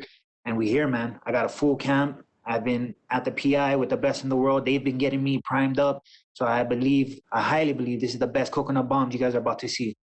Can you kind of speak to there are so many Hawaiian guys that are training on so the kind of environment and, just the vibe that you guys have, coming from Hawaii to the ninth island that is Las Vegas and kind of making your home there too. Oh, 100%. It feels like home. Actually, we are the ninth island. This is the ninth island, I meant, and having the boys in there, it felt like it didn't skip a beat from back home, These guys, they're local, I'm local, and we really push each other to be the best versions that we can. And I've felt that over these last months and just seeing the way the boys perform that. I mean, look at that, man. The tides are rising, the skills are rising, and so is the gym. And 2021 is a big year for us. Where in your preparation does it feel the most different in terms of having all those training partners as opposed to back home where it's a little bit more locked down and you kind of have to go a little more off the style with it? I feel like that's where the biggest aspect comes in. These training partners are always on the mats. It's not confined to just a certain amount of people or no people at all. So that's the big game changer. I was able to grow in skill, knowledge, pick a lot of the guys' brains, and really grow out here. The last one for me, obviously you've seen the winner's circle on the other side of the so far in the UFC, but particularly with this statement on a pay-per-view opening up the card, what kind of statement do you want to make about you? I just want them to know my name, get out there and show out. I train so hard. I put all these countless hours in on the mats just to go out there and have 15 to 25 minutes of the most fun I can and put on the most entertaining fights I can put on. We're going to try this again. We're going to take the next set of questions from Cote Cruz with 4 to Win MMA. Hey, Mikey, can you hear me? Yep. How you doing, brother? Good to talk to you. Thank you, man. I'm doing great. That's awesome. Well, you have one of the coolest nicknames in the game. It sounds good, and it speaks to your native land of Hawaii. Can you speak on the fighting tradition in Hawaii and where that comes from? I mean, all the Hawaiians you see on the UFC roster, we're warriors, man. That kind of speaks to where we come from. It's in us. It's bred in us. That warrior spirit, it's always here. The mana, we like to call it. It's always in us, and we go into the ring, the octagon, to show it. Well, after squeezing 3 fights in just the second half of the last year, do you plan to be just as active in 2021, considering that the last quick turnaround didn't result in your favor? Yeah, I look to take any opportunity I can to get in there and have the experience that I want. So yeah, if the opportunity arises, I'll be ready for it. Unfortunately, you're riding a 2-fight win losing skid at the moment. How do you plan to change the tides on Saturday? I feel like I already have changed the tides by moving myself out here, being uncomfortable and living in the uncomfortable zone. They say if you're comfortable is where you don't make the growth, and where I'm comfortable, I'm obviously making the growth. So like I said, I feel like this is going to be the best version of coconut bombs that you guys will see. How do you feel about your matchup with Julian Marquez? Do you feel you can expect a war this Saturday? Yeah, I'm expecting the best version of him. It's exciting every time you get a fight, for all fighters. We go in there and we do what we love to do, compete. Best of luck on Saturday, Mikey. Thank you so much for your time. Thank you. Thank you so much, Maki. That is the last set of questions we had for you, sir. Appreciate it. All right, guys.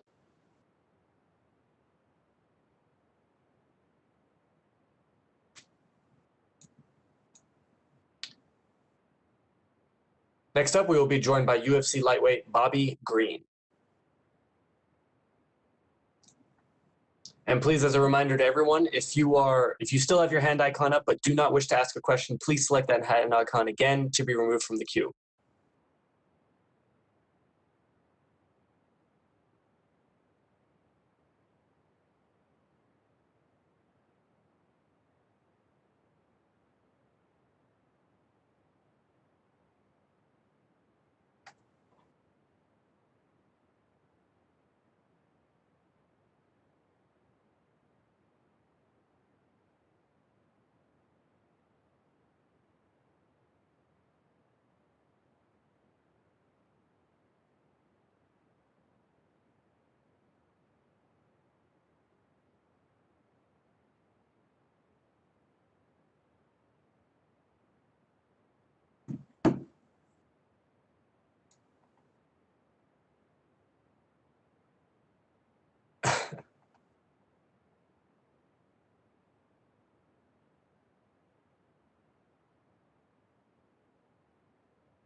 We now welcome UFC lightweight Bobby Green. Bobby, thank you for the time today, sir.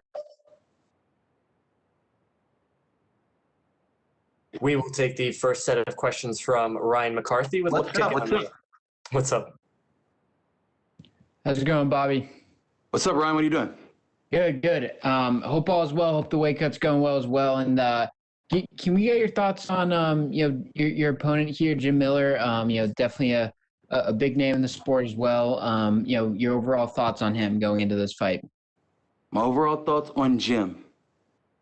Great guy, hard worker, been through everybody in the industry.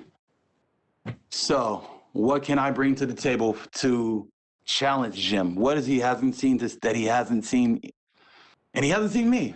He fought everybody, but you ain't fuck with me yet. And so when you mess with me, and everybody would tell you, that guy moves different from everyone else, So, and he understands that. So what it is that I bring to the table. Yeah, for sure. And then what does the ideal 2021 look like for you, Bobby? Are you trying to be active, a ton of fights? What would that look like for you?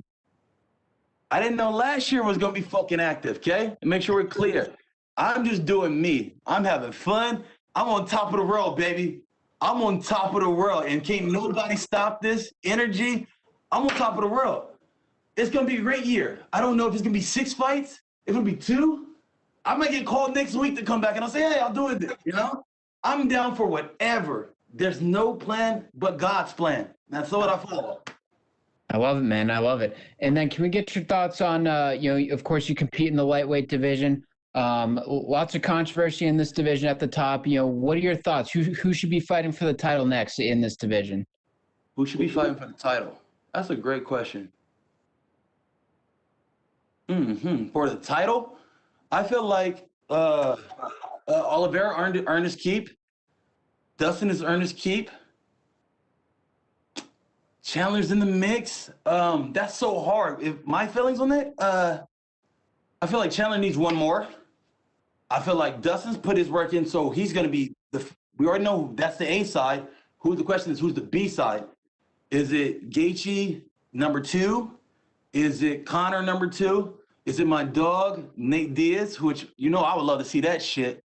Because Dustin pulled out. Dustin pulled out the fight, not Nate.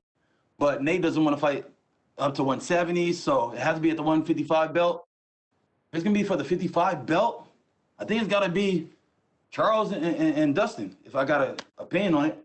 Yeah. Which my opinion don't fucking matter, but you asked. Yeah. Well, thanks for your time, Bobby. Best of luck on Saturday. Really look forward to seeing you compete. All right, big dog. We will take the next set of questions from Omer Murad-Safji with S Sport. Hello, Bobby. How are you, sir? How are you? Where are you from, bro? I'm from Turkey, man.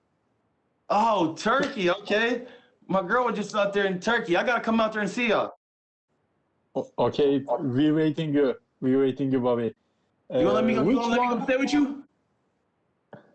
Well, I don't understand. You gonna let me spend a night? Okay. Can Bobby Green come stay at your house? Okay, I'm waiting you. You let me stay at your house? Yeah. No problem. You gonna take care of me? I'm not gonna get hurt? Yeah. Okay, it's a plan. You and my brother will stay same home. No problem. Okay, my brother. Yeah, that's my brother. Go ahead with your questions. Bobby, which one would you choose? Money match or belt match and title shot? The money or the belt? Yes. Okay. Which one would you choose? My dog, my training partner, Pretty, he says it best. He says, I'd rather have a lot of money and not be known than to have like all the fame and no money. I'm gonna go with this side over here too. I'd rather have the money and not be known. Like, I still get it to this day. Guys are like, who are you? They don't know who I am, but I've been in this game for like 8 years at least. I didn't fought the who's who of the who's who. And they keep telling me who I am. But I guess I would still choose the money, because at the end of the day, I'm still getting paid. You don't have to know who I am. I'm getting paid and my family's taken care of. That's the most important. So to answer your question, money or the belt, I know it sounds really weird because money's the root of all evil, but money take care of a lot of fucking shit. Okay, Bobby. You have been at the UFC for a very long time, you said so, but how would you describe this journey? Huh? How would you describe this UFC journey? You have been at the UFC for a very, very long time. How would I describe it? Yeah. Can you see me? You can see me? I can see you. You can see my face. You see me? That's how I describe it. I describe it like this. Like, because I've been getting fucked, okay? That's how I would describe this journey. But I'm here. I'm happy. I'm focused. I'm ready to have a good time. Let's get it. Okay, Bobby. Thank you. Good luck on the Saturday, Bobby. Thank you, Big Turkey. I'm gonna call you Big Turkey whenever I hear from you. I'm gonna call you Big Turkey. Mersavji in Instagram. I'm waiting about it. Yes. There we go. Okay, we will take the next set of questions from Alistair Bishop, the MMA Republic. Dear God, what is this guy doing? You're doing great, what is this guy doing? Who's next? Who's next at the office? Mr. Alistair Bishop from MMA Republic, sir, your line is unmuted. Bobby Green, how are you, sir? How are you, sir? Where are you from? I'm from South Africa, and you're definitely more than welcome at my house. South Africa, that's what's up. South Africa. Okay, I'm trying to get out there. Anytime, buddy. Pull on in. We'll appreciate you here. Okay. What's your question, Big I just want to ask. You're obviously always very laid back, very excited. Do you still get those big pregame nerves before a fight? All the time. And I hate guys that act like they don't, you know? You got to be real with yourself. You're getting into a cage with a man that could change your freaking life, you know? Like, I done been through some wars, and I thought, like, look at myself in the mirror after the fight, I'm like, Jesus. You know, how many times can you look at yourself like that? But at the end of the day, bro, like, once you get in there and you're in it, and you can't get off the ride. It's in. So once I get out there, everything will take over itself. You kept a really good busy schedule last year. Do you think this is an advantage for you coming into the new year, keeping that momentum going and that constant being active, being in the cage, getting that cage time? Is that serving as an advantage for you in the new year? Would it serve to an advantage? I'm gonna be honest with you, no. I would think so because you're more comfortable. But every time I get in there, I'd be like, am I in here?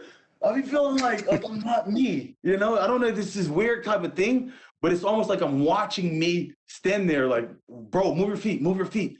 And I'm not moving. I'm kind of like, still like watching myself. So every time I get in there, I still feel the same feelings. It just got to kind of like get there. It'll get there on its own. It just gets there. Talking about that schedule again, obviously being so busy and putting your body through all of that work, for a young and up and coming fighter, is that a kind of thing that you would suggest after a guy with going into your 40th fight, being a pro for so long? Would you recommend to the youngsters of today, keep a busy schedule as much as you can, or would you pace it out a little bit better? I would say depending upon your goals, you know? Like, I wish I could be my homie Nate.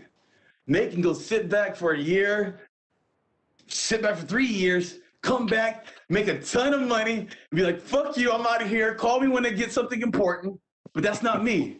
I'm the little black guy on the team, you know? I got to put my work in, and I got to get my money. So it depends on what your goals are. I got a goal to make $1 million in the next 2 years. I will hit my goal. That's just what it is. Talking about goals then, Bobby, you said $1 million. Besides the financial aspect, do you have other goals still left for your career in MMA? My only other goal was to get respect from my peers, okay? I wanted Chael Sonnen. I wanted Joe Rogan. I wanted Big John McCarthy. I wanted Dana White. I want all these different people that are they've seen so many fights. They've seen the who's who. They saw the killer. They saw the guy that was quiet come up. They saw everybody. I just want them to say, hey, you're good in my book, bro. You're good in my book, Bob. You're good. And tell the camera that. Don't just tell me. Tell the camera that. Let the people know that, because the people will always say, well, who the fuck is that guy? Who's that guy? But if Joe Rogan said, he's good, then at least I get a little credit and I go, all right, I can set this down now.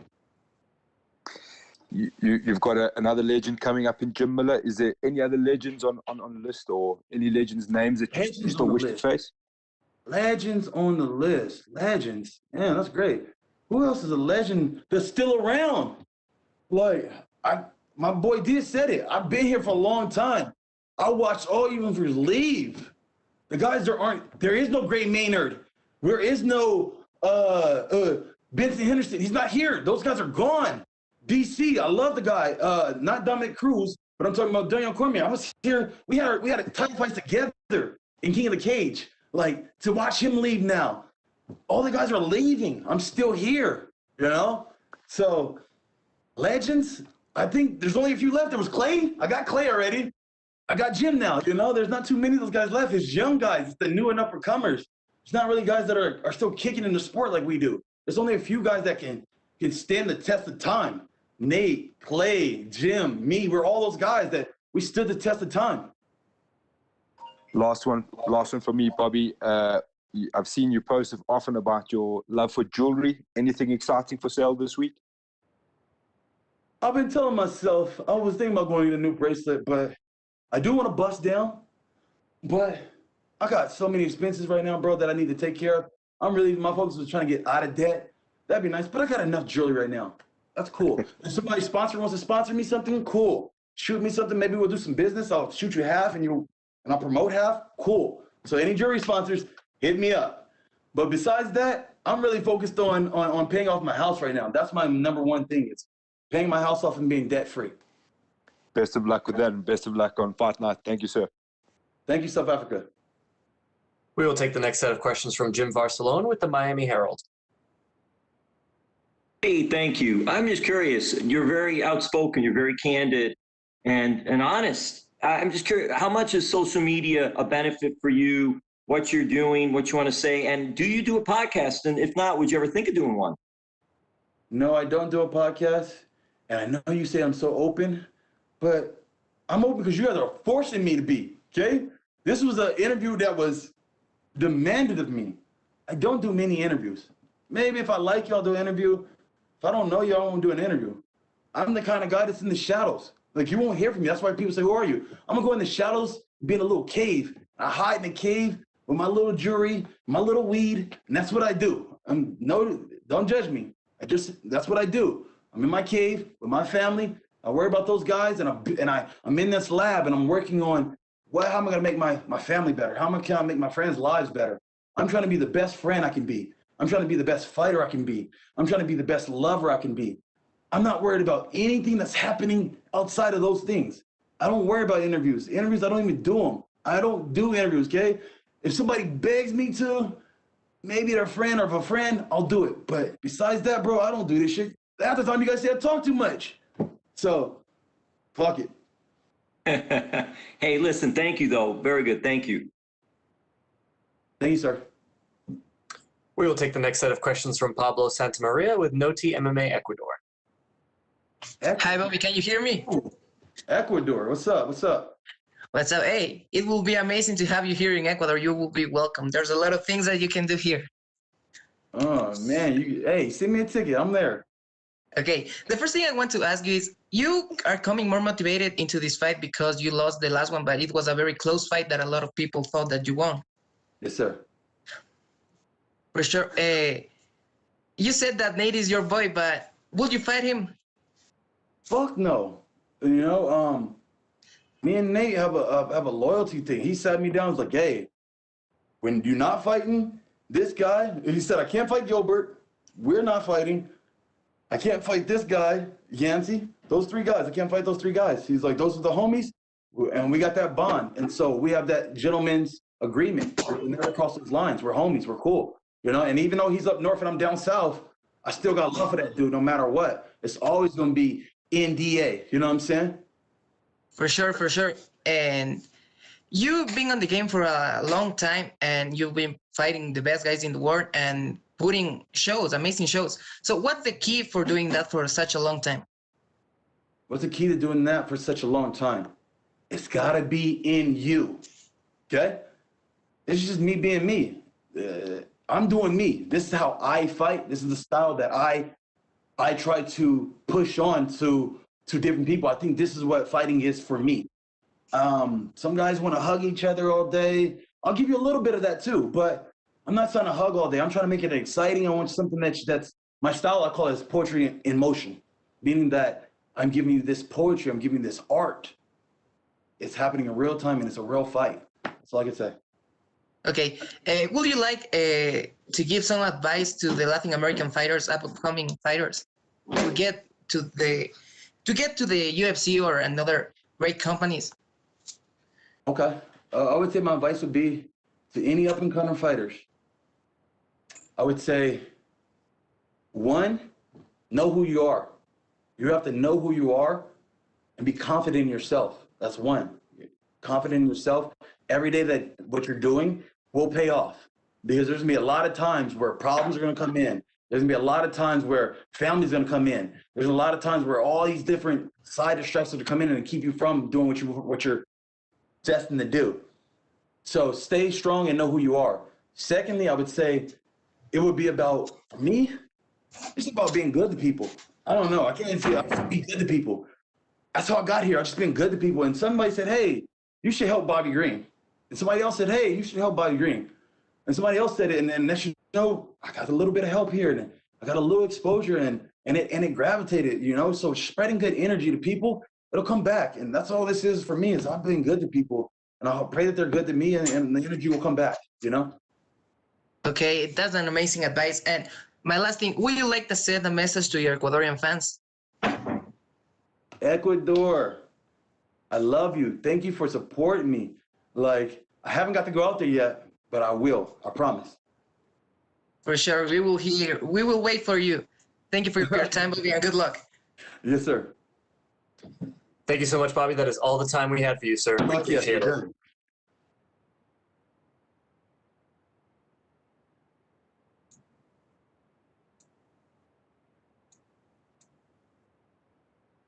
Next up, we will be joined by the number 9 ranked UFC middleweight contender, Kelvin Gastelum.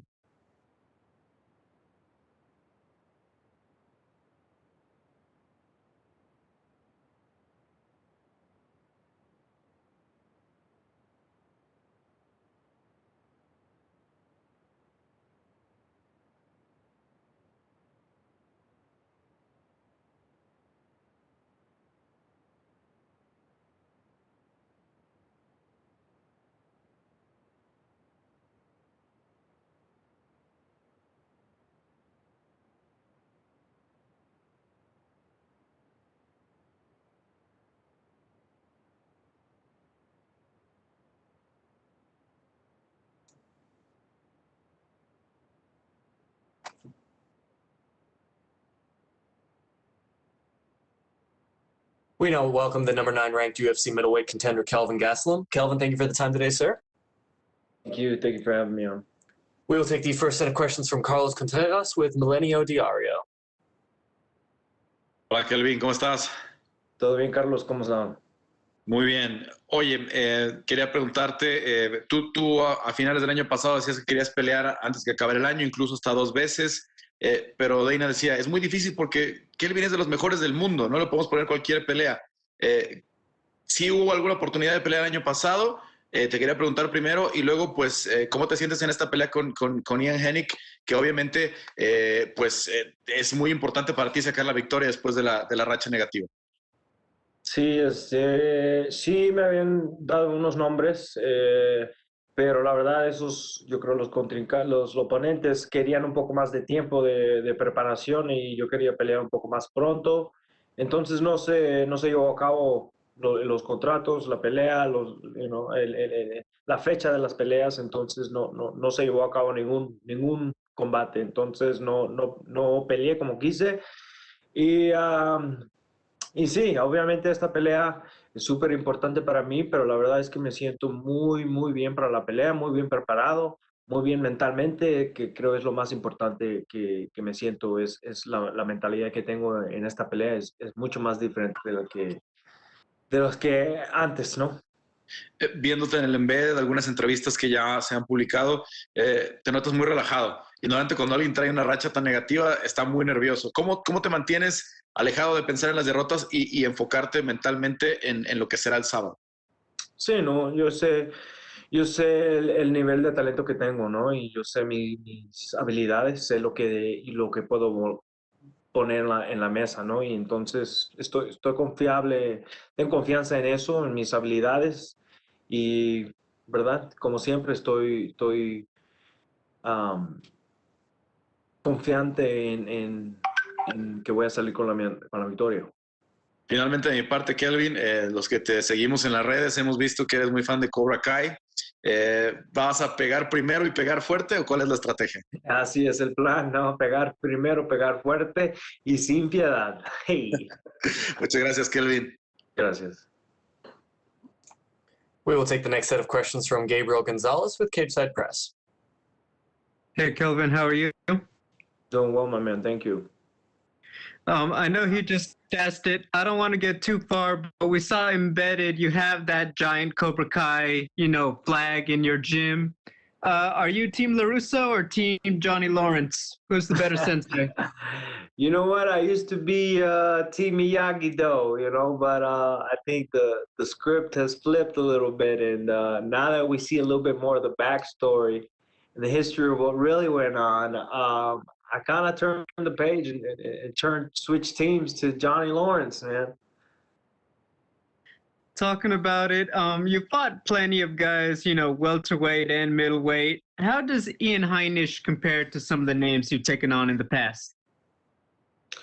I mean, obviously he's not as well known, but I mean, from what I've seen, he's very motivated and very highly skilled. He's coming off a couple good wins, and I respect his skills and what he brings to the table. So I'm more than ready for what he brings.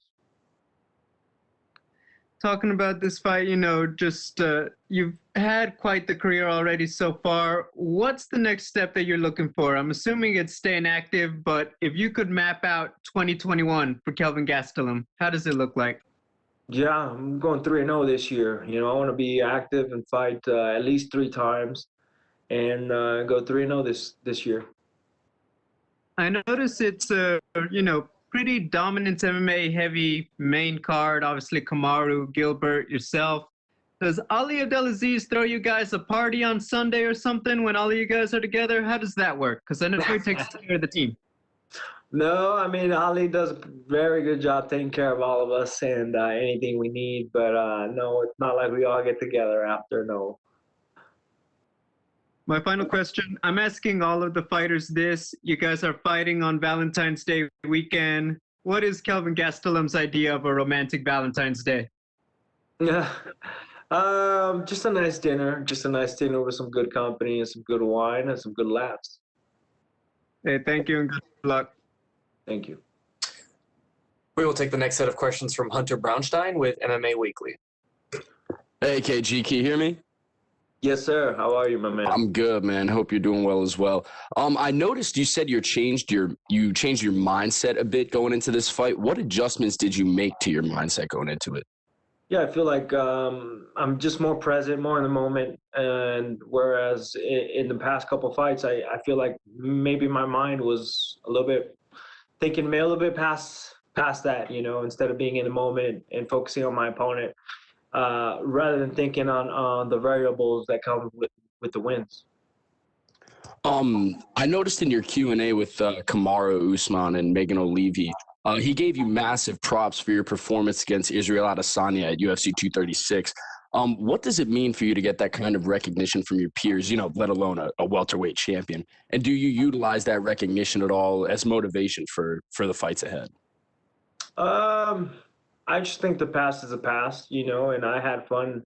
That was a great fight, probably one of the most fun I've ever had in my life. And but it's in the past. Now I got to look forward, and I think the future is bright, and so that's what I'm looking forward to. Do you obviously you don't want to look ahead too much, but do you have any plans for the next fight, assuming you get a win over Ian? No, my attention is 100% on Ian. I don't know what's going to come after. No. Absolutely. Appreciate the time, Kelvin. Thanks so much. Good luck. Thank you. We will take our next set of questions from Martina Kaluch with In the Cage.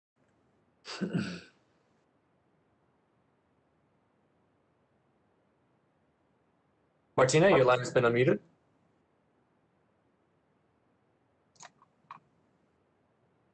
Okay, we will move on. We will take the next set of questions from Luis Green with MMA Crazy.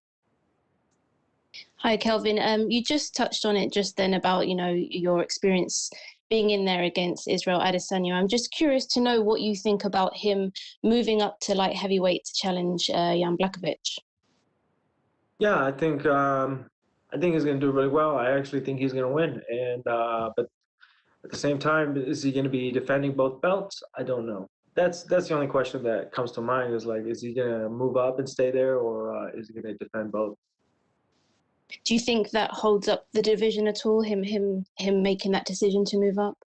Not yet. I don't see how yet, but eventually there's going to be a time where he has to decide what he's going to do. Yeah, and how do you think it goes down between him and Jan? I think he's going to win. I think he's very highly skilled, and I know that he's probably fought at higher weights in the past, so I don't think this is going to be a problem for him. And you spoke briefly earlier about your change of mindset. Can you talk a little bit about how you're feeling going into this fight versus how you felt, in, say, like the last 3 fights? Yeah, well, particularly in my last 2 fights, I felt like, my mind was not where it needed to be. And I was thinking too much of the variables that come with the win. And, rather than being in the moment, focusing on 100% on my opponent, I wasn't. So I feel like maybe I was thinking a little bit past them, and that's not the case this time. Okay, well, good luck on Saturday. Thank you. We will take the next set of questions from Ezekiel Berganzi with Somos MMA. Hola Kelvin, ¿cómo estás? Todo bien, Ezequiel. Te quería consultar, ¿cómo empezaste este año? ¿Cuál es tu mentalidad de cara a este 2021 que parece que va a ser tan especial como el año pasado? Sí, pues la verdad he estado tratando de recuperar mi cuerpo, ¿no? Todo el año pasado tenía lesiones, ¿no? Si no era una cosa, era otra. Y todo el año traté de estar saludable y recuperar mi cuerpo, y creo que lo he hecho. Ahora estoy en muy buena condición físicamente, mentalmente también. Y creo que se va a mostrar la pelea, ¿no? Y creo que me va a salir bien. ¿Qué opinión te merece Ian Heinisch? ¿Qué pensás de él? Un rival duro, lo veo muy motivado, muy motivado para ganar, ¿no? Lo veo un rival duro, la verdad. Aunque gente no lo conozca tanto, yo sé que él va a estar tratando de arrancarme la cabeza, ¿no? ¿Pensás que tu carrera en UFC está en juego con esta pelea o no? En alguna manera sí, pero en otra manera no, ¿verdad? Obviamente no me pondría en una buena posición, pero a la misma vez no siento presión y me siento muy bien, me siento preparado. Si conseguís una victoria, ¿en qué puesto te gustaría estar dentro de la división? ¿Hay alguna meta un poco a largo plazo que tengas? Porque yo entiendo que los peleadores se concentran en la pelea próxima que tienen, pero ¿hay algo ahí que vos quieras hacer después de esto? No, la verdad ahorita estoy 100% enfocado en este sábado, y ya lo que vendrá después vendrá, pero estoy enfocado 100% en el sábado. Bueno, muchas gracias por contestar y buena suerte para el sábado. Gracias. Thank you so much, Kelvin. That is all the time we had for you, sir. We appreciate it. Thank you.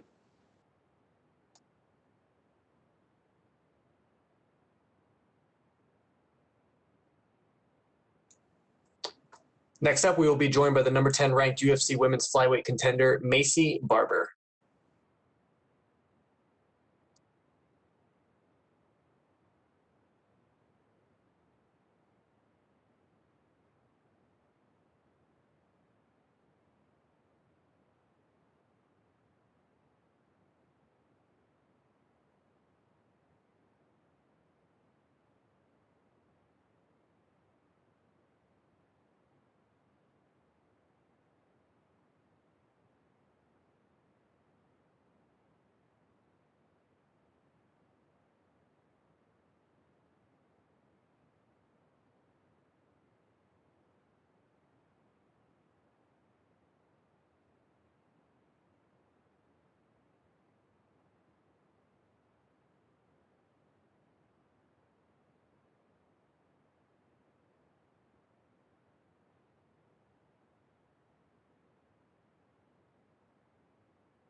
We now welcome the number 10 ranked UFC women's flyweight contender in the world, Maycee Barber. Macy, thank you for the time today. Thank you. We will take the first set of questions from Gabriel Gonzalez with Cageside Press. Hello, Macy. How are you? I'm good. How are you? I'm doing well, thank you. Macy, I feel like a lot of people are boiling this fight down to, Alexa's great boxing, but Macy Barber just has to get her down to the mat, and that's a wrap. Can you explain why it's not always that simple? That's how a lot of people could look at it, because it's true. She does have great striking, but I'm also known for my ground and pound and my ability to finish on the ground.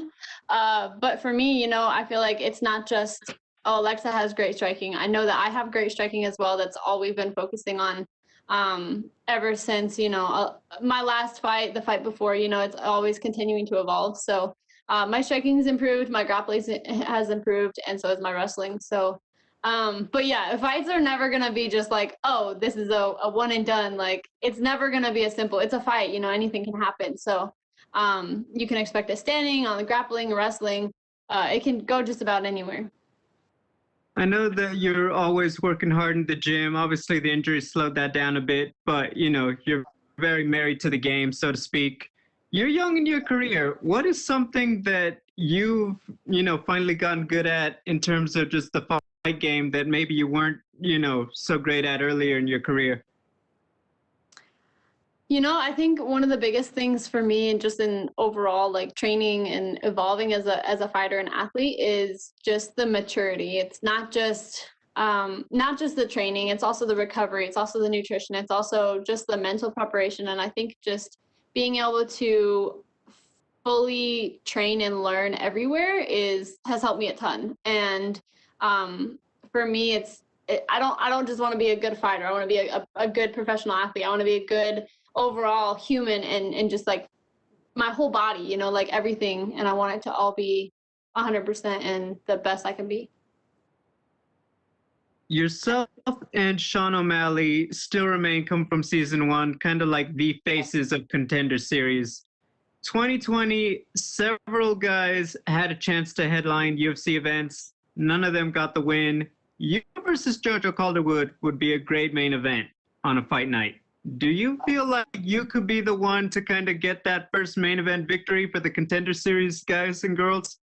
I do. I think it'd be a great idea, especially because I'm young. We both have good followings. It's a big fight, and Contender Series, the Contender Series has done amazing with all the fighters that have come up through. And you're going to see a lot of us young prospects, and you're going to see a lot of us, not just young prospects, but us become the contenders and become champions. So I'm super excited, and I would love to take that spot first. My final question, I'm asking all of the fighters this. You guys are fighting on Valentine's Day weekend. What is Macy Barber's idea of a romantic Valentine's Day?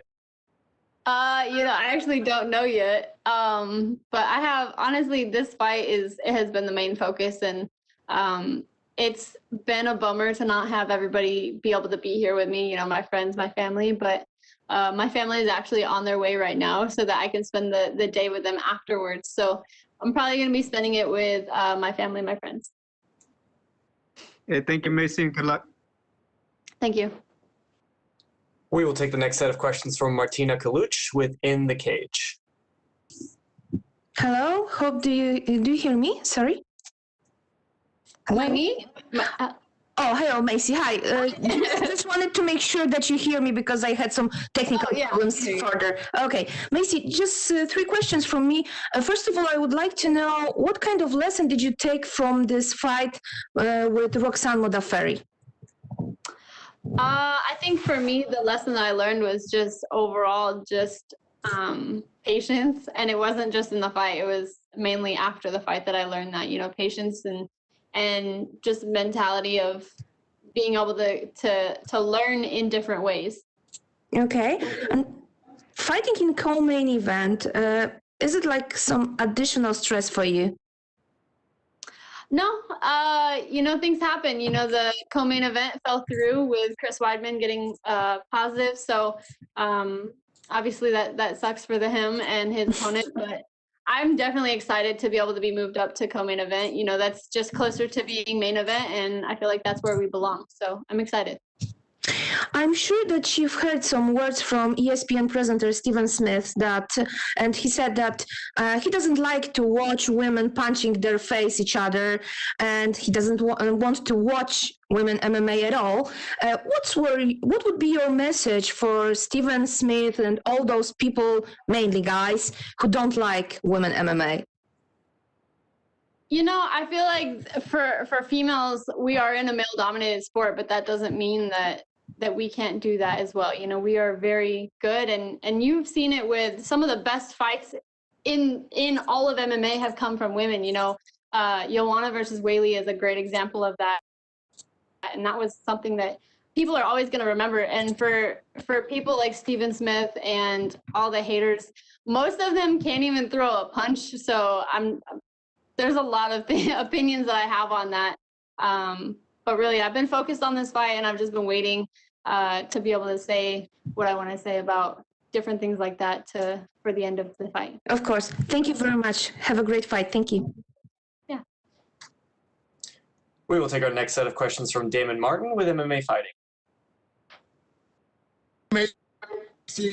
Hey, Macy, coming back from the injury, medical science has advanced so much in recent years to where, a knee injury like yours is no longer the career changer it used to be.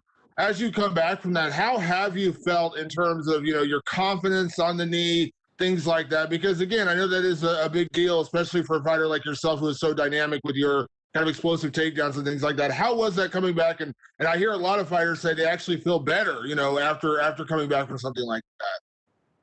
For me, I feel like I had the best surgeon in the world. I had the best therapy in the world. I had a great team behind me. And on top of that, I'm 22. So I feel like overall, for me to have such a serious injury, it was a blessing that it came at such an early time in my career, because I have the youth on my side to be able to heal, and I had the best team in the world to help me. So yeah, I do feel actually like a better fighter and a better athlete. And I feel like my movement and everything is stronger through the injury, just because of how much recovery and how much focus we were able to put on training my legs and making sure that everything was strong and ready to go.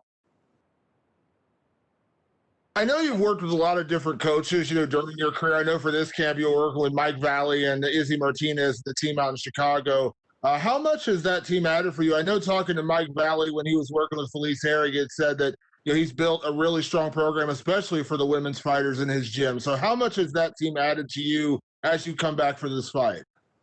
It's been huge. Mike Valley is an awesome coach. Izzy Martinez, I've known him a long time. He's an awesome coach. They're both very different personalities. Mike is a lot more laid back, more technical, and Izzy's super technical, but he's also like a go-getter, like a go, go, go. And he's good energy to have around, and I'm very bummed that I can't have him here tonight for Saturday. But overall, the camp has been amazing. I've had every single day of every single practice has been focused on me and what we need to do for this fight and for the future fights. So it's been a really strong camp, and there's been a lot of women that I've been able to work with. And also for me, it wasn't moving from Milwaukee to Chicago was not because, the last camp that I was at was bad. It was just because I wanted to make sure that the focus was on me, and the training partners that I had were my size and a lot more women. So that's what we did.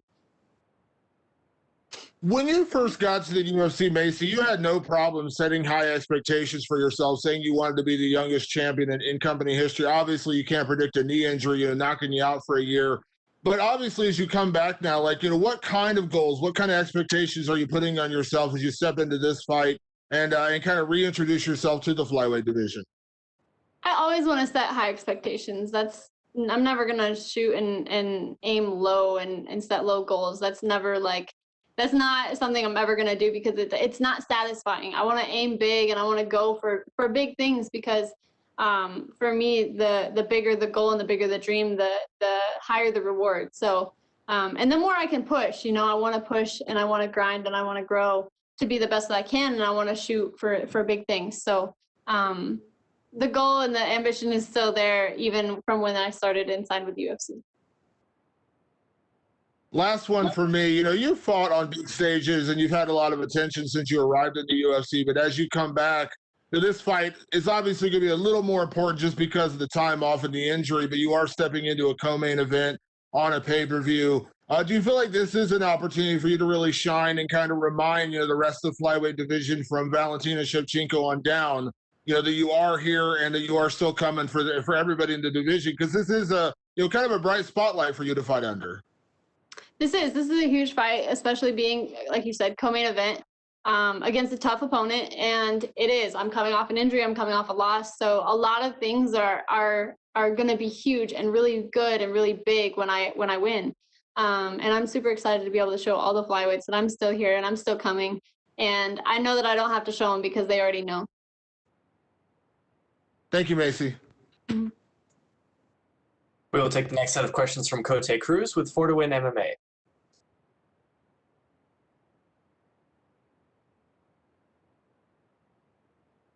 Cote, please go ahead. See, I'm so sorry. I just had a technical difficulty. I'm so sorry. How you doing, Macy? Good to talk to you. Same. Good to you.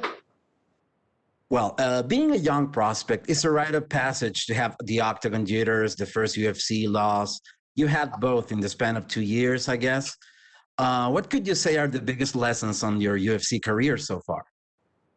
It's been a crazy ride. Yes, I've had the octagon jitters. I've had the injury. I've had a loss. I've had a lot of things, and I feel like all of those have taught me a lot of different things.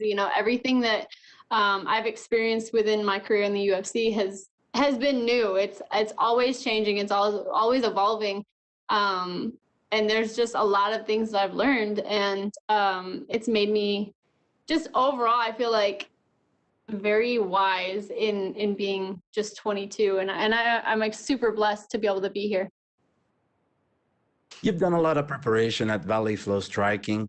Belal is fighting soon. Nacho is set to debut in April. What can you tell me about the spirits of the team at this time with you and all the guys getting ready to fight? All the guys at the team they're go-getters. They're always grinding. Every time I go to the gym, they're always there.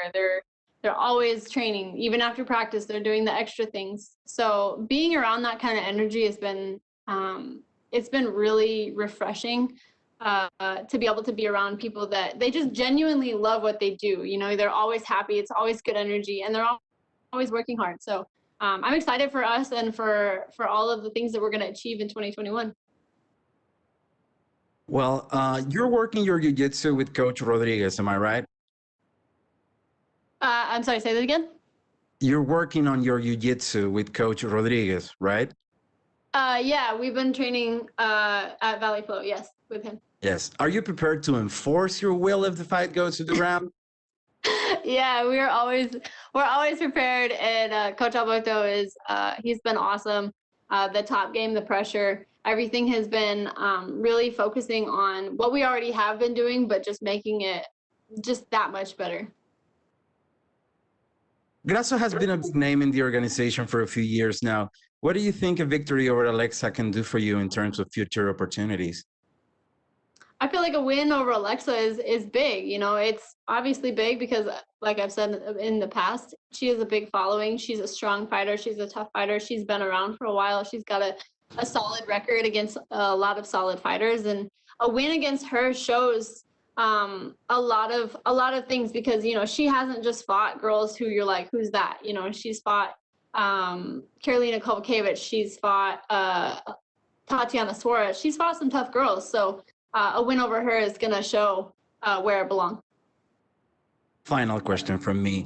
As a Chilean, I need to ask about the relationship between you and Nacho Bamontes and Caro Gallardo. How is the day-to-day with the Chilean colony there in Chicago? I love those guys. I train with Caro basically every single day. She's around my size, so we were sparring, we were training, we were doing all the drills together. I love her. She's becoming a good friend of mine, and same thing with Nacho. He's just a little bit bigger. I can't really train with him as much. He helps a little bit with the movement, but aside from that, it's just he's in the gym. So they're a lot of fun to be around, and just like I said, the vibe around the gym has been it's been refreshing. Again, they love what they do, and that's their life. And I'm excited to see both of them have great success in their careers. And I'm excited to see you compete on Saturday as well. Thank you so much for your time, Macy. Good luck. Thanks. Thank you so much, Macy. That is all the time we had for you. We appreciate it. Well, thank you.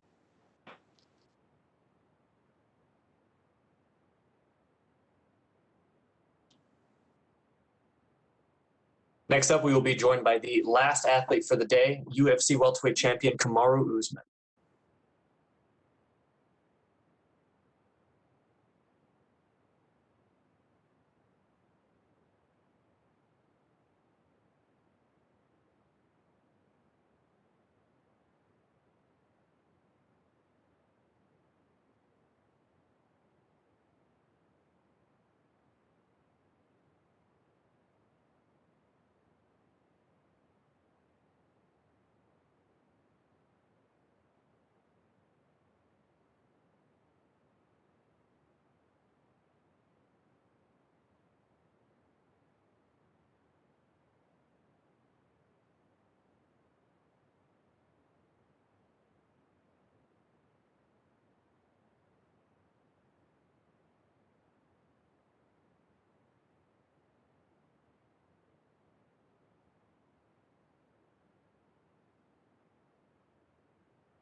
We now welcome UFC welterweight champion Kamaru Usman. Kamaru, thank you for the time today, sir.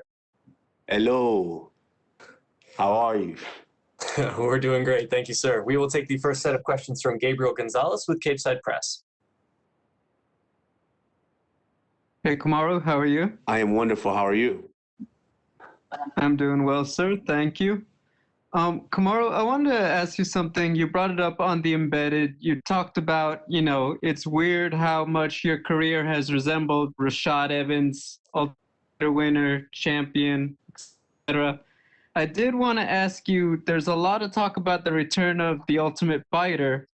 Being a coach, you've worked with some great coaches, you've had great teams and teammates. Would you be interested in possibly filling that role in your career, trying to be an Ultimate Fighter coach? Absolutely. I think, the stage is kind of set for me to do that. I think there's no time better than now to be able to do that. I've proven myself as a champion. This is what some of the greatest seasons of the Ultimate Fighters are when those proven champions are able to step in there and get a foe and go out there and deliver in helping some of the newer generations and newer fighters crack into the UFC. So absolutely, I think the stage is kind of set for me. The opponent is, I'll let the people decide who they want to see with that. You've got the loudmouth guy that runs around saying he's Jesus, that he can baptize anybody. We could do that, or we can have the other guy that I broke his face again. So either one, the stage is set. It's up for the people to decide. I know the pandemic and then injuries, made it hard for you to kind of stay active a bit in 2020.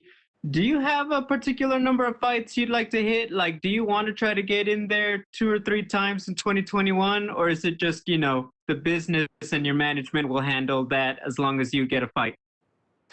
Well, yeah, of course, business and management will, that's their job. That's what I pay them to do. So they handle that. But absolutely, I would love to fight 3 times this year. That's 3 times the paycheck. So of course I would love to do that. But I'm also smart enough to know that I'm at a particular point in life where my body is a priority now. And so if my body permits me to fight 3 times, then I could do it 3 weeks in a row. We'll knock them out. But if not, then, I kind of got to listen to my body and my team and my coaches, and we'll decide what's best. My final question, I'm asking all of the fighters this. You guys are fighting on Valentine's Day weekend.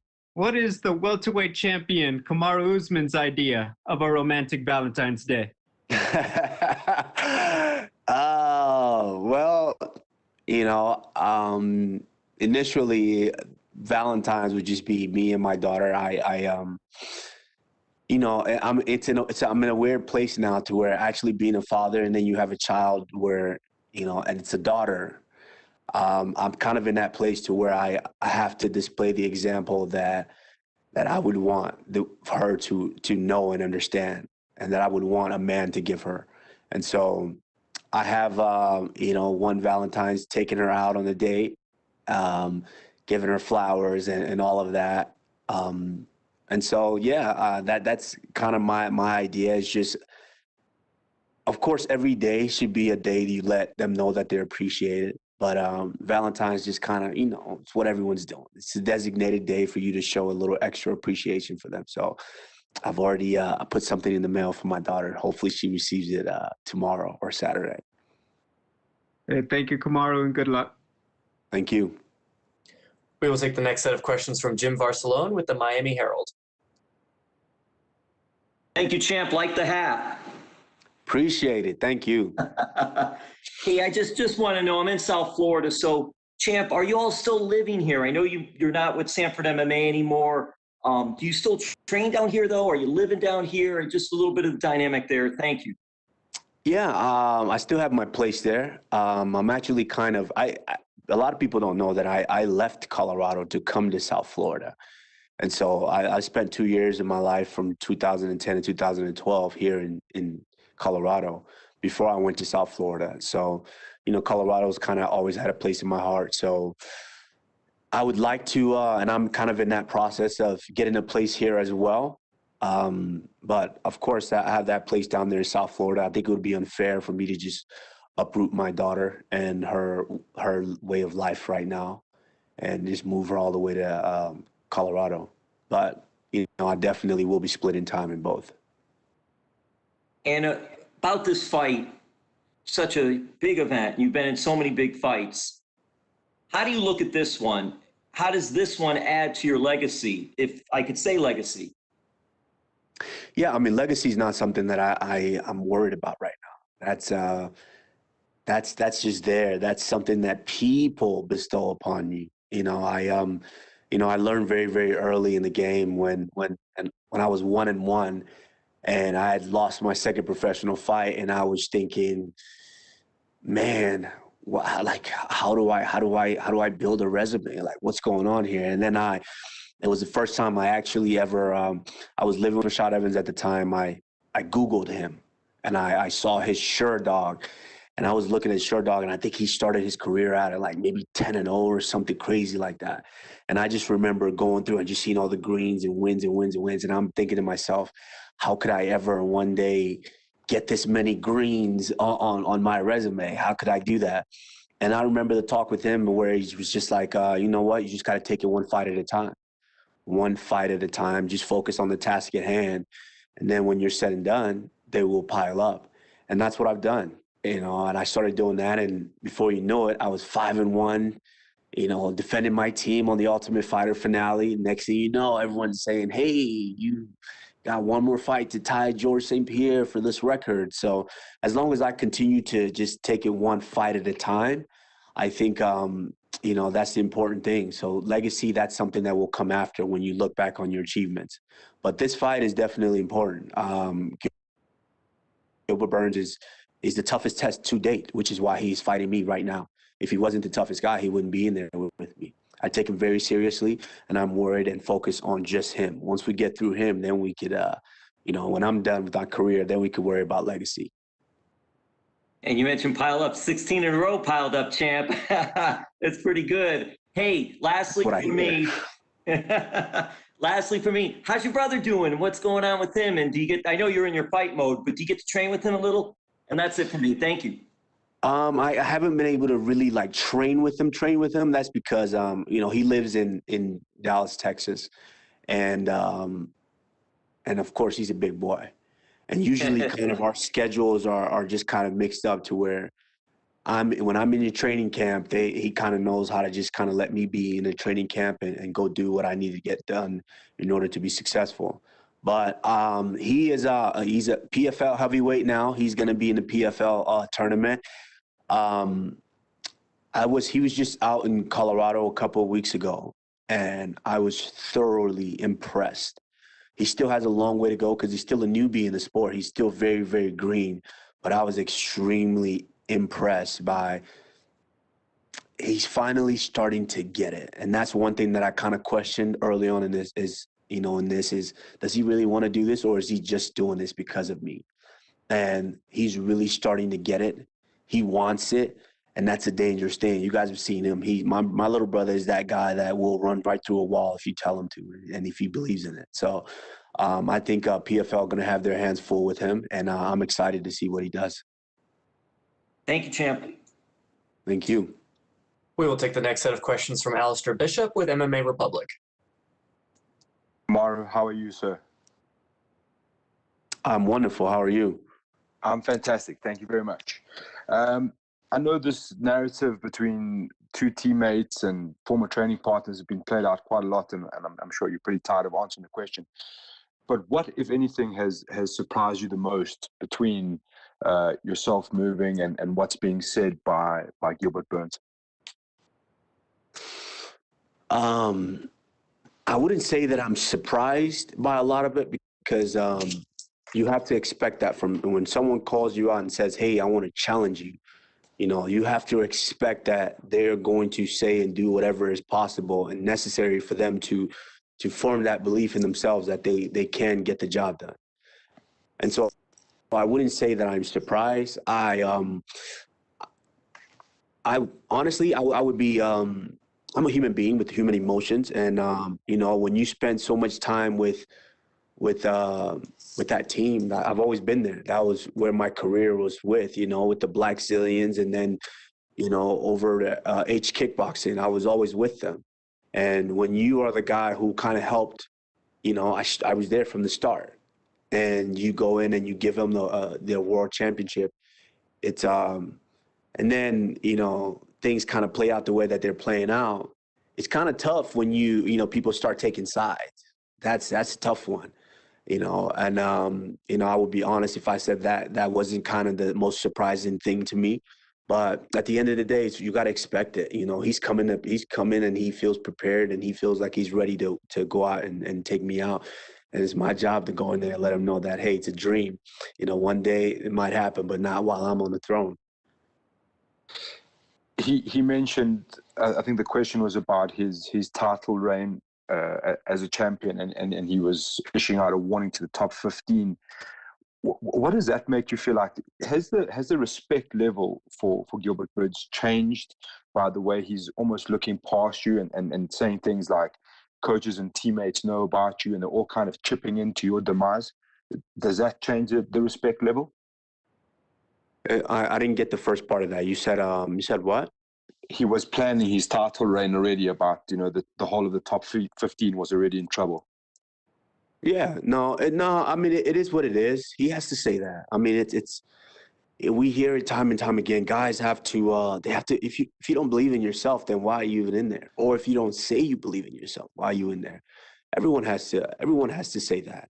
I'm sure Colby Covington was planning his title reign as well. I'm sure Tyron Woodley wanted to continue his title reign. And I'm sure Jorge Masvidal, the Street Judas or Street Jesus, whatever they call him, I'm sure he was planning a title reign, fighting this guy and that guy and all of this.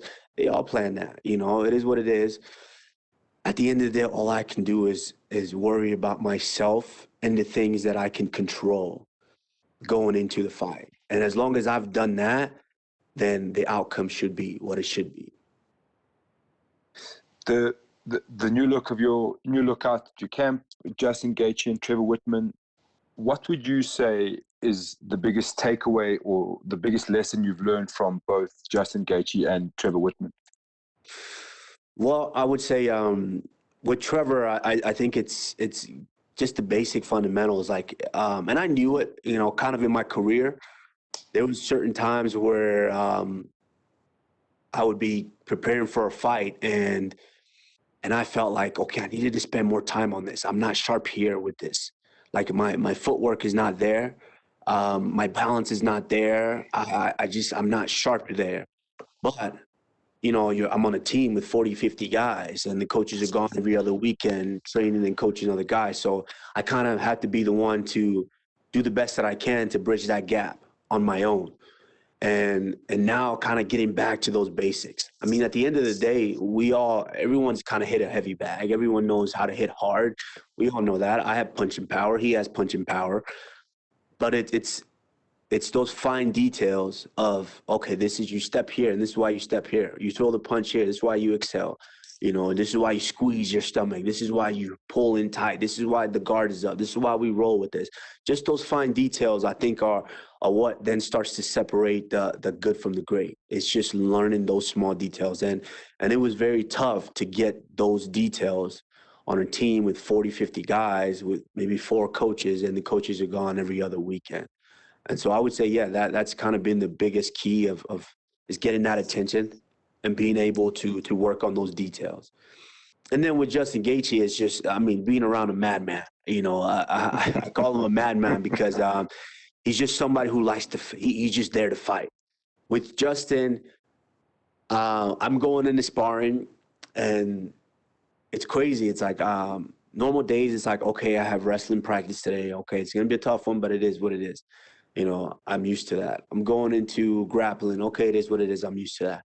But it's like, okay, I have to spar, and I know Justin's going to spar. Something about it is just you kind of get that little feeling in your stomach, those little butterflies, like, okay, I'm going to get punched today. It's going to be all right. You kind of got to get up for it.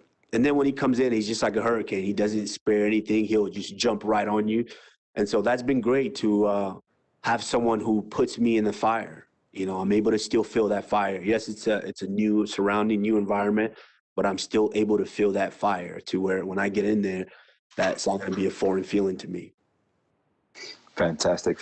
Kamaru, obviously from South Africa, there's a lot of talk about the African UFC, and we're all campaigning really hard to make that a reality, hopefully, when all this COVID stuff is over and the world returns to normal. How do you envision a Africa UFC event, and how far do you think we are away from it? Honestly, I don't think we're far at all. I think the tough thing is just, you know, the higher ups and the execs just, you know, are able to say, okay, we're going to do whatever it takes to make it happen. Because obviously there's intricate details that a lot of people don't know that goes into bringing events to certain places, as far as, you know, just financial wise, and not just financially, but also logistics and making sure everything works out. There's a couple of countries down in the continent of Africa who are definitely capable of being able to host and make this thing come to fruition. And it's just kind of up to the company to basically decide if, hey, we're going to make this happen. Because sooner than later, we're about to have 3 African-born champions, all holding belts. So, I mean, we're going to have to make something happen sooner or later. And I envision that just being one of the most memorable and massive events that this company has ever seen. Fantastic. There's definitely going to be a couple of young Africans, and especially South Africans, listening and watching this. So a 2-part question. What would you say to those youngsters in pursuit of their dreams, and a message to those African fans? No, my biggest message has always been is, you know, I'm an African-born child. I came from there. I was born there, and I was raised there for a while until I moved over here to the States. And my roots are very strong from there, very deep. I remember my time there very, very vividly and very well. And one of those things is when you're growing up and the country is kind of the way it is, certain countries, it's tough to see yourself out of that situation.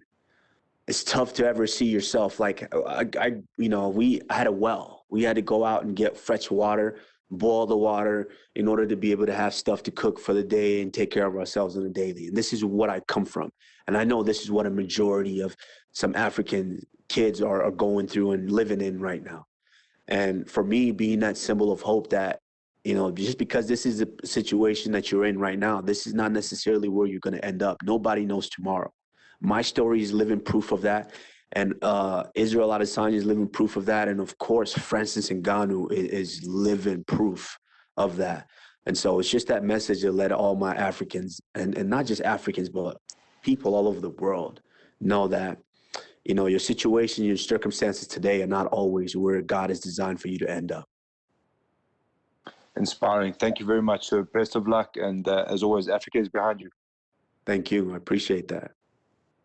We will take the next set of questions from Fabricio Souza with Diario Claren. Hi, Kamaru from Argentina. Hola, hola, my friend. How are you? Hola. Sorry for my bad English, Kamaru. How you feel for that fight? I'm feeling good. I'm feeling good. Of course, the narrative is I'm fighting someone that I'm familiar with, but at the end of the day, I'm feeling good. I woke up this morning and it became a lot more real, with the weight cut. When you start starving, it's like, why am I starving? And so it becomes real for you. So, yeah, I feel good. And I'm ready to get this weight off and get this show on the road. Yes. Is Durinho Burns the most dangerous fighter in the division for you? I ask because of his grappling first, your grappling level first, and he knows you very well. Absolutely. Right now, he is the most dangerous guy in the division. Absolutely. One, because there's that element of he's felt me before, Obviously, it was in training, but he's felt me before, and he has an idea of kind of the way that I move. Excuse me. It's okay. It's my mom. She would call me. But it's hold on one second. She's gonna. Don't hold your mom. Hey, mom. Madam, I'm doing an interview right now. You called me right in the middle of a media day. Okay. Are you okay? Everything okay? God bless you. Ami. You are winning. In Jesus' name. Ami. All right. I'll call you later, okay? Okay. All right. My mom. Every now and again, she'll just call and the moms are all in the life. Yes. And so, yeah, I mean, with Gilbert, yes, he's absolutely the most dangerous guy right now because, yeah, he's felt me before. And then, of course, he's on a streak. He's got that ultra confidence right now that he's the guy. But as far as skill-wise, it's not just because he's grappling. I've faced Damian Maia is probably the most dangerous grappler we've ever seen in the sport of MMA. I've faced Sergio Moraes, another incredible grappler. And so it's not just he's not dangerous just because of his grappling. He's dangerous because he's felt me before and he's got that ultra confidence that he can do this. And so it's my job to go in and let him know that it's not his time yet. Okay, you say that in case of your win this fight, you are not clear who will be the next in the division. Do you see yourself moving up the division in the future? After I win this fight, I do think because I don't like the narrative of how these guys. I believe in my last fight, these guys hopped into a perfect scenario and a perfect excuse for them, and which was the only way they took the fight. We tried to make that fight 3 times before, and they didn't. They didn't accept the fight. So when it was on 6 days notice to where they had a built-in excuse to, hey, let's just take the fight, and even if when we do lose, we have a built-in excuse. That kind of didn't sit well with me, and I think I would love to run that one back just to go out there and fully display the skills that I've been working on, and I would love to finish him. And I think this one it'd be much easier to finish him. The last one. In Chile, you were going to fight with Santiago Ponzinibbio, Argentina, but he got injured. Now you are the champion, and he lost recently after 2 years without fighting. Do you think that in the future that fight could happen? Yeah, I think so. I mean, Santiago Ponzinibbio is someone that's he's very, very dangerous in the division. And it's very, very tough to sustain an injury and be out of this game for almost 2 years. That's extremely tough. And then him coming back and trying to find his footing again, that's a tough task for anybody to do. And so I think, yeah, absolutely. I think if he's able to get back and just rehab and make sure that he's healthy, I think for sure that's a fight that could happen down the line. I mean, I like the guy. I like his body of work. I like his aggressiveness and how he fights. So, yeah, absolutely. That's a fight that could take place in the future. Well, thank you, Kamaru. Thank you for talking with me. Thank you. I appreciate it. Thank you so much, Kamaru. That unfortunately is all the time we have for you, sir. We appreciate it. All right. Thank you, guys.